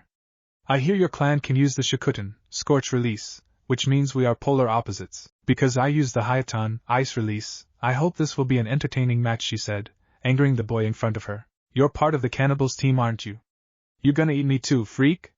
Tono yelled, planning to get revenge for his teammate. "No, I am not a cannibal, nor am I or Kira freaks. She can't control why she eats people, but she is a very enjoyable and friendly person if you are not her or her friends' enemies. For those who are, I pray for their poor souls." Haku finished before Hajime was heard. Tono immediately rushed forward but was pushed back as Saban were launched towards him. He kept trying to get close multiple times but couldn't because more Saban would be launched. He finally gave up and started making hand signs. Shikuten, Hibi o Maki, Scorch Release, Coiling Snakes, he shouted as red steam came from his mouth and morphed into 4 snakes that launched towards Haku. One latched onto her leg and started evaporating the water in it before the snake dissipated. People were both shocked and awed by the fact that her leg returned to normal. Haku then started making hand signs. Suetun, Mizurappa, Water Release, Water Trumpet.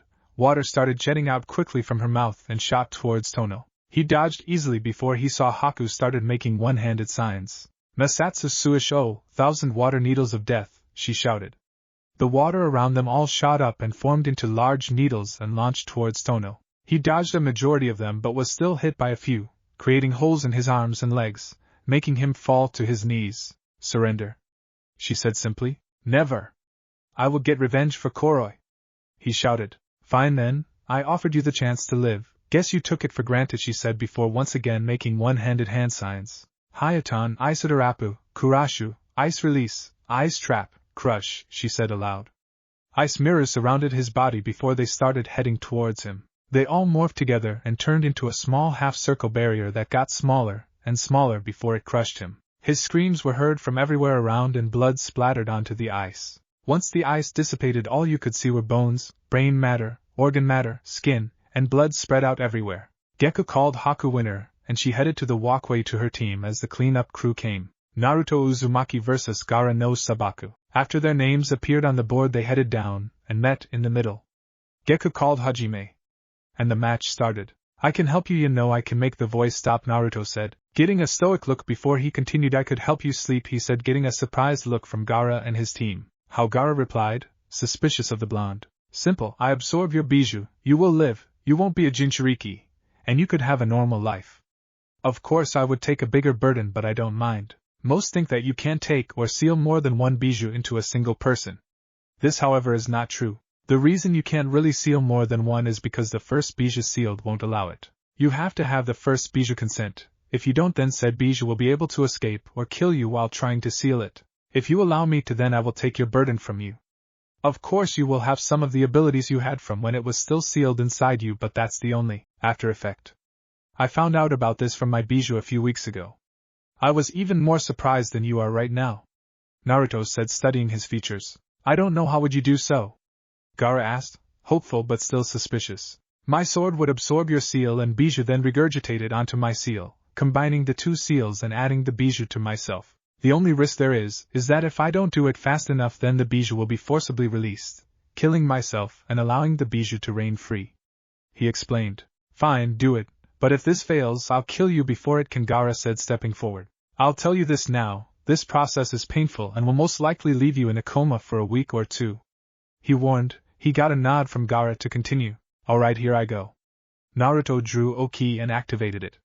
He placed it near Gaara's stomach while everyone tensed. Kue Korosu, devour. After he finished saying this, the mouths on the sword convened into one large mouth on the flat of the blade and started sucking on the air between Gaara and the sword. Some thought nothing was going to happen until they saw a seal appear and literally being lifted off of Gaara's stomach. As it left, others could see small strings of beige chakra trying to stick to Gaara, but they eventually snapped and the seal was absorbed. Then Naruto turned the blade to himself and said, Haki Midosu, regurgitate. The mouth then opened and latched onto Naruto's stomach as Gaara fell to the floor. For a few moments nothing happened until Naruto started flinching and twitching. After a few moments of gross sounds and twitching, they both finally stopped and Naruto removed the blade. On top of Naruto's seal was Gaara's. They fused together until Naruto's seal took dominance. Proctor, I believe I win, Naruto said, making Gekko announce him as winner. Naruto then proceeded to pass out and slumped to the ground. As he did so, he heard a few shouts of his name before his eyes closed into unconsciousness. Mindscape. Kyubi-sama, I still don't understand why you want to gather all the bijou to recreate the Jubi, Naruto questioned tiredly. A week ago Kyubi told Naruto about the Jubi. Kyubi then told Naruto how he wanted to gather all the bijou and recreate it inside of his seal so he could gain its power. Kyubi told Naruto about the Rakuta Sennin and about his prophecy. Kyubi thoroughly believed Naruto was the one he prophesied about, and wanted to help him out in any way he can. Just trust me when I say that while I'm doing this I'm putting my utmost faith and trust in you, Kyubi replied. Then another loud voice was heard. What the fuck? Kurama, why are you telling this ugly ass brat all our secrets? Kyubi and Naruto heard They turned towards the voice and saw Shikako inside another gate like Kyuubi's. Shushimuto-chan, we need to do this for Tusan, you're going to help. Tusan would have wanted this, so please help us, Kyuubi said and begged, getting a surprised look from Shikako before she slowly nodded her head dumbly. No one has ever made Kyuubi beg, and now he was doing it like it was an everyday thing. Thank you, Shu-chan, and don't worry, we won't die afterwards, we will just be asleep for a little while inside Naruto, Kyuubi said before he laid his head down, and Naruto fell asleep, waiting for the time he would wake up. 1 week 4 days later, Naruto had been placed inside the village's hospital for the past week and 4 days due to the stress of absorbing Shikako. During the 2 times of clarity in his mind where he would appear in his mindscape for a few minutes to learn about what was happening before going back into unconsciousness, inside his subconscious. It was currently in the middle of the day and Naruto's eyes fluttered open. He looked around and found that he was alone. His swords were nowhere to be seen though. Naruto sat up and closed his eyes to let them adjust. Sensei? Naruto called out in his mind. Kit, those 2 disappeared from your mind 2 days ago. Apparently while you were in a semi-coma state the council called a meeting and they confiscated your swords and gave them to the Uchiha bastard. Kyuubi replied to Naruto. What? Those pieces of shit. I need to get them back.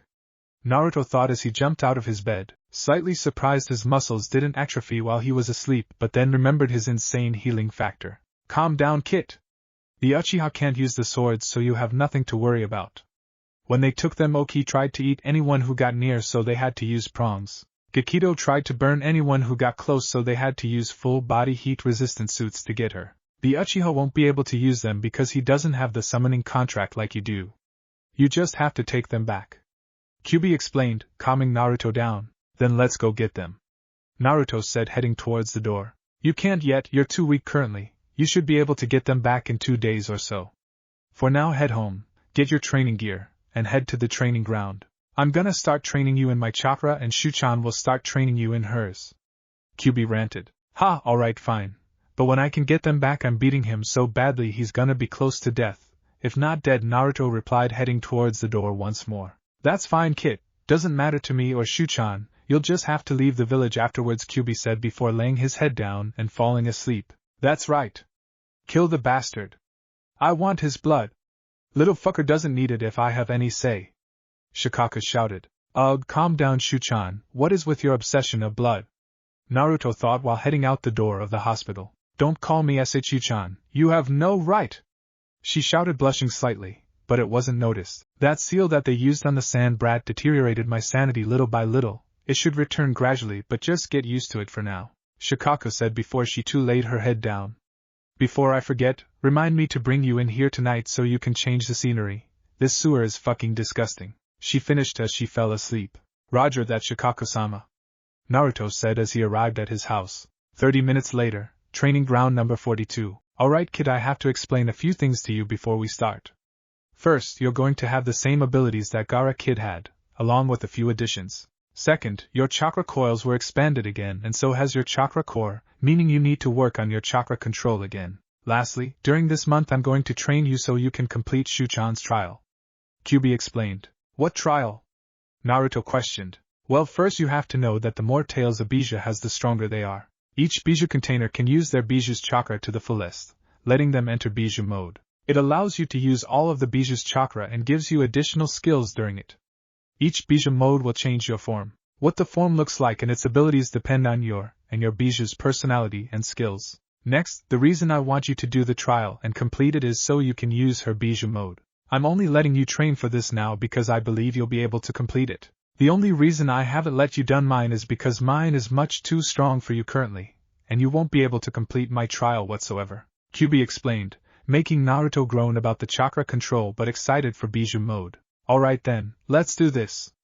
Naruto thought excitedly, and started his training. 2 days later, Naruto was currently in front of the Uchiha compound. Over the 2 days he was able to get his chakra control back to how it was before and could successfully do the sand shuriken move, though he could only create 2 shuriken made of sand at once. Naruto started walking into the compound and could hear loud yelling. He walked to the source and saw a small training ground. On one end there were training dummies with targets over vital spots. On the other end there were moving shuriken targets. In the middle were Oki and Gekko stabbed into the ground with Sasuke yelling at them, not knowing they were sentient. You fucking swords! Why can't I wield you? If the Dobe can, then so can I. Why do you not want to be wielded by an Uchiha elite? It would be an honor for you, but instead you try to burn or bite me. Sasuke ranted. It's probably because you're a dumbass, dipshit, Naruto said, walking towards Sasuke, gaining his attention. What do you want, Dobe? Sasuke questioned dumbly, making Naruto scoff. I'm here for my Swords team, Naruto said as he headed toward Oki and Gekko, but was blocked by Sasuke. No way, Dobe, they're mine now, so don't even think about it. Sasuke shouted as he shot forward with his fist cocked back. So slow, Naruto said as he easily dodged to the left and shot his right fist forward, slamming into Sasuke's face, making him fly back a few feet before landing on his feet. Naruto jumped forward and kneed him in the stomach, making him slouch forward, before doing a right-fisted uppercut, launching him upwards again before landing back on his feet once more. So persistent, time to end this wasp combo, Naruto said as he darted forward again and shot his right fist into Sasuke's stomach, making him lurch forward again. Naruto left jabbed him in his chest, making him straighten up forcefully. Then Naruto did a right-fisted uppercut once more, making him fly back again, except faster and stronger than last time, and slammed headfirst into a tree, knocking him out and leaving a small crater in the tree. Naruto walked over to Oki and Gekko, gripped them by the handles and placed them on his back. He could feel Shingo and Kuromi pop back into his mind. Finally, we're back. It's good to see you, Naruto-san. Shingo said happily, a smile played across his lips. You bet, Shingo. God, kid, it's great to see ya. That duck but kid was so annoying it made me want to gag. Hurry and kill him, Kuromi said happily. Sorry, Kuromi-sensei, I can't do that, at least not yet. Naruto thought as he left to training ground number 42 to resume his training. Well, kid, that at least deserved you to start being trained in my sword style and my abilities, Kuromi said excitedly, making Naruto happy in return. Next day, Naruto, you understand why you're here, right? Sarutobi said. Naruto was currently in front of the shinobi and civilian councils. Sasuke was leaning on the wall to the left, smiling in a smug kind of way. Because I put the retarded Uchiha in his place? Because I took my stuff back? Because the civilian council's full of pig-headed retards that are a bunch of greedy bastards that should have died the day they were born? Pretty sure at least 2 of those are correct, Naruto replied, making the shinobi said crack smiles and the civilian side scowl in disgust. Yes, Naruto, that is why you are here. I apologize for this, but apparently the civilian council thought it wise to call this meeting because you harmed their Uchiha-sama and took his things. Sarutobi said smiling, before Naruto released his Ki, combined with Shikaku's, Kyuubi's, Shingo's and Kuromi's. The civilian council immediately started seeing their deaths while the shinobi side, including the Hokage, started trembling. Before any one of the civilian side could die or faint, Sarutobi calmed Naruto down enough for them to continue. I'll tell you ignorant bastards on the civilian council a few things before we continue. First of all, my swords are not things. They are people as much as we are. Naruto shouted and was about to continue before one Mabuki Haruno spoke up. Stop lying. Those are objects, are not people.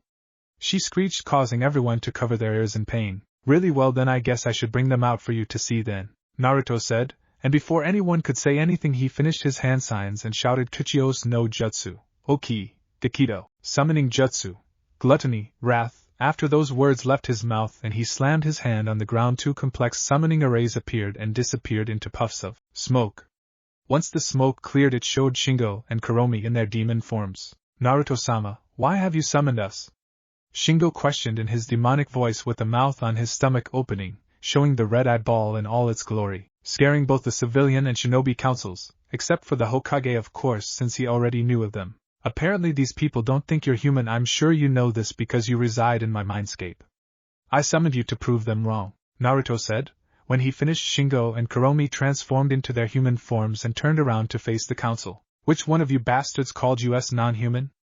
I'll fry your pitiful bodies, you pieces of shit, Kuromi shouted, scaring those in the room, before they got over it, and Mabuki screeched. Why do you not allow Uchiha-sama to posses you? He should be more worthy than that demon brat. She finished. Unfortunately, those were not the right words to use. What did you just call Naruto-sama? Kuromi said, staring calmly at Mabuki. Demon brat. He's the Kyuubi, so he should be called accordingly, you dumb bitch. Now answer my questions. Mabuki screeched once more. Allow me to enlighten those here. There are 2 conditions for someone to wield us and our brethren of the 7 sins. The first being you must sign the summoning contract of the 7 sins. The second being you must pass our trials. If you do not pass these trials, we will kill you in the worst way we can think of and take your name off our summoning contract. Now I can tell you right now that only Naruto-sama can wield us because he passed our trials and signed the contract. Our trials involve different things depending on the sin. For example, my trial makes me see your soul, your memories, your dreams, and your chakra to determine if that person is worthy. Naruto-sama passed my trial swimmingly. And before you ask, no, we will not do this with the duck bastard, as Gekko likes to put it. Just from spending 2 days with him we can already tell that we would kill him on the spot before he even started. We still want to kill him now for what he's done, Shingo said calmly, making the civilian council and Sasuke scowl in anger. No, old man, wasn't there a law that stated those of the civilian and shinobi council aren't allowed to talk about the Kyuubi in the presence of others? Only clan heads, the Hokage, and me are allowed to know this. Correct? Naruto said calmly and intelligently. Well, I believe Mabuki Haruno and those of the civilian council has just broken that law, and I believe that was punishable by death. Naruto continued. The Hokage and shinobi council smiled knowing where this was going. Why yes, you're correct Naruto-kun, the Hokage said, but before he could continue Shingo interrupted him. Hokage-san, would it be alright if we took care of this? It is partly our fault to begin with. Plus, we want to show you that you can trust us, he said. He got a nod from Sarutobi and the ANBU covered the 2 entrances and exits. After 10 minutes of yelling and screaming the noises finally died down. The civilian council room was clean of members. Shingo had eaten every member while Kuromi cooked some of them for him, whom gladly accepted. He then helped the clean up by drinking every drop of blood that was spilt. Alright, one last thing before we separate. It has come to my attention that the other hidden villages do not have civilian councils seeing as their shinobi villages and not civilian ones. So I put a vote to disbanding the civilian council and creating a law which states that at no point should a civilian council be recreated. All those in favor say aye. Sarutobi said, getting eyes from all the clan heads. This meeting is adjourned. See you all in a month for the monthly report. Goodbye.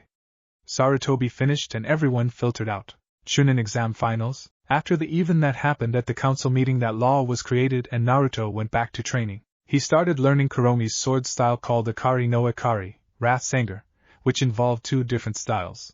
The first being a battle of attrition, it involved distracting and slightly hurting and burning the enemy over time until they gave up. The second involved angering the opponent. The opponent would then either act on that anger or calm down. If the first happened, then Naruto would do small stabs of slash that had as much heat added to them as possible and caught on fire, making them die from the, as Kuromi put it, flames of wrath. If the second happened, then he would go into the first form of combat, being the battle of attrition. Naruto learned that he unlocked 2 abilities for the sword. The first was Araku or Jamayaku, Raging Veins. With this ability he was able to summon red vein-like whips that were on fire. They would come out of his body and they would also have a sticky attribute, meaning if he hit something and wanted the veins to stick to it, and burn it or other things, then it would.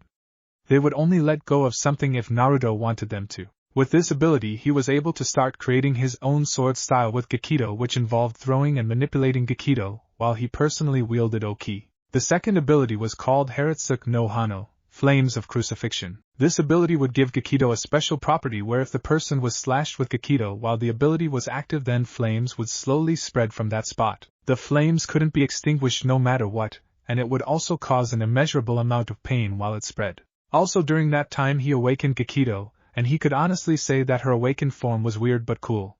When awakened, the sword's blade would form into a cross. The top part of the cross would turn into a spike for stabbing, the left outcropping would turn into a saw-like shape for shaving, and the right outcropping would morph into a harpoon-like shape so that if you were stabbed or sliced by it, it would hook into your skin and whatever it cut, and would stay there until the opponent or Naruto forcefully removed it, making it worse. Naruto also completed Shikaku's trial. 3 days before Chunin exam finals, Shikaku's trial. Alright Shuchan, I'm ready for your trial, Naruto thought as he stood in the middle of training ground number 42. Alright then, sit down and come into the mindscape and we can start, she replied. Naruto complied and sat down. After meditating for a few moments he was drawn into his mindscape. Alright Shuchan, what do I do? Naruto chirped excitedly. Well Mukuen, a baby tanuki is called a Majina, so, Mukuen, you will have to fight a weaker version of me. Once you do that you have access to all of my chakra and my Bija mode, Shikako said. Sand started crawling off of her body and formed in front of Naruto. It morphed together into a shape that was like Gaara, but instead of clothes and skin it was sand and blue markings across its body. After a few seconds Naruto did the first move while Shingo, Kuromi, Kyuubi, and Shikako sat back and watched. Naruto unleashed a right hook and landed it in the creature's face, but was shocked to find that his fist went through it, and instead of crumbling to dust and dying, the sand was instead holding onto his fist. It started to crawl up Naruto's body, and he couldn't pull his fist out, so he turned to ninjutsu. He brought his other hand behind the creature's head next to his other hand and started making hand signs. Katon, Enden, fire release, flame bullet, he shouted as a small bullet of flames bolted out of his mouth and into the creature's head, turning it to glass and burning his hands. He easily broke out of the glass and his hand started to heal. He noticed that after turning it to glass and destroying it, the sand from it didn't return. Instead, it took sand from other parts of its body and formed its head back but shrunk instead. Naruto started doing more hand signs but was interrupted when sand shot towards him from the creature's now smaller hands and almost impaled him in the stomach if he didn't dodge. He tried to make hand signs once more but was once again interrupted. Over the form of 10 minutes he would keep trying to make hand signs but the sand would interrupt and stop him. He now was on his knee, beaten, bloody, and exhausted from dodging sand. He was gradually getting slower as it took more and more effort to dodge and would get hit time from time. He started making hand signs while hiding his hands from the creature and finished them, then unleashed his strongest fire jutsu. Katon, Zukaku, fire release, intelligent hard work. After he shouted this, a small ball of flame shot out of his mouth and towards the creature. It easily dodged, but when the ball of flame landed a few feet from it, it erupted into a large flame storm that engulfed the creature and most of the area around it. After the flames disappeared, the creature was still there but wasn't moving because it no longer was made of sand, but of glass. Naruto tiredly walked forward and slammed his fist into it, crushing and destroying it completely. After doing this, Naruto faded from his mindscape and awoke to training ground number 42. He walked over to the lake and studied his appearance. Instead of his normal clothes and skin, he was instead made of sand. His eyes were replaced with Shikako's and his clothes were turned to sand. He had blue markings littered across the sand and had claws instead of hands and feet. Instead of a normal mouth, it was replaced with giant spikes of sand for teeth and lips. He had a tail made of sand swaying left and right from behind him.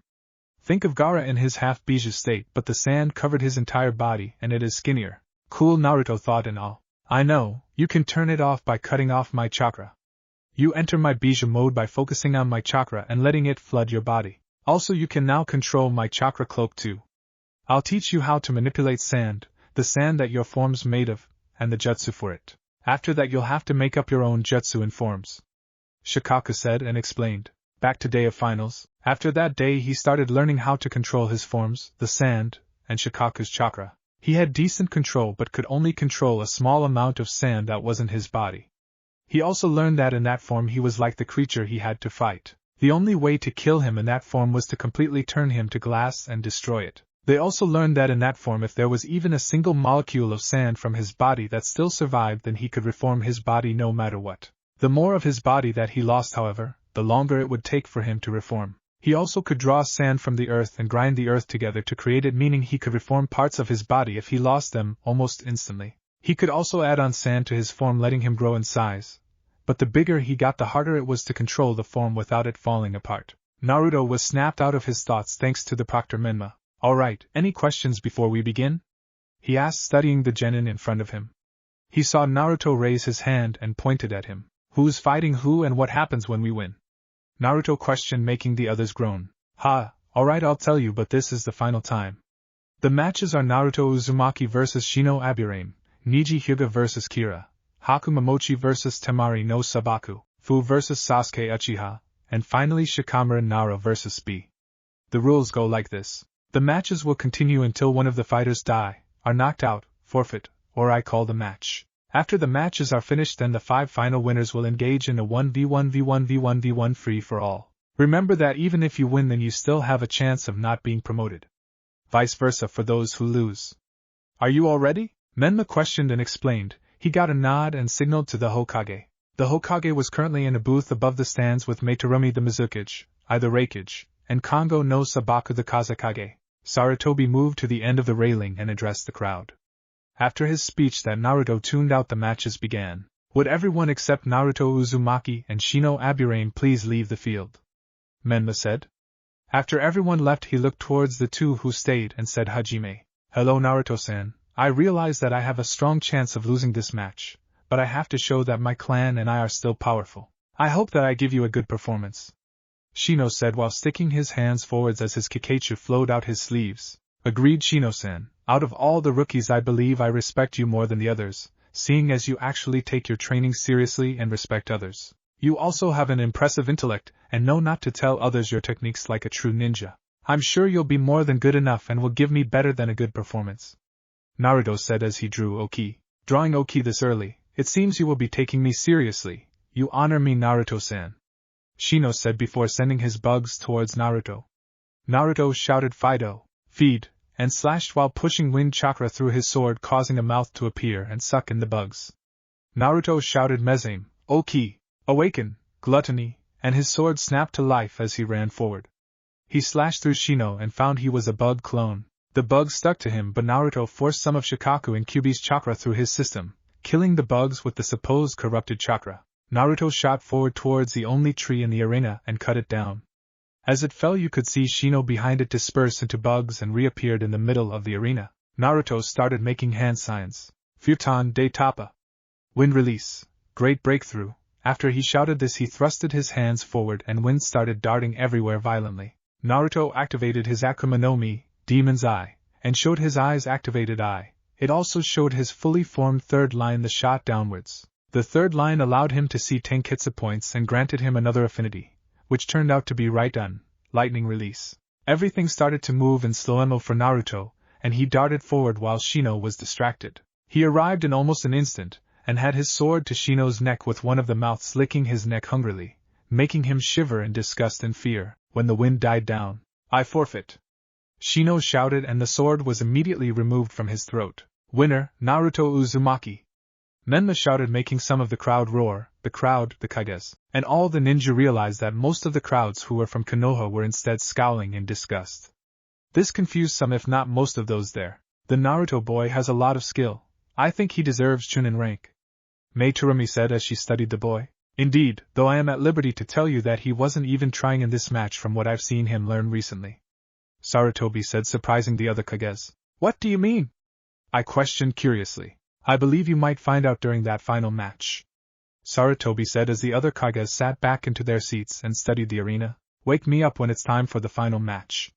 Naruto said as he arrived to the spectators' booth with the other genin. Naruto sat down and leaned on the right wall and fell asleep. After an hour of sleeping he was woken up by Kira. Naruto-san, it is time for the final match, she said as she shook him awake. Naruto awoke, with a start but calmed down quickly. He got up and headed down. Once he arrived he noticed that the winners were Kira, Fu-Bi and Haku. They all stood in a star shape facing each other before Menma shouted Hajime. And the match started. No one moved before Haku started talking. I propose that we all team up against Naruto-kun.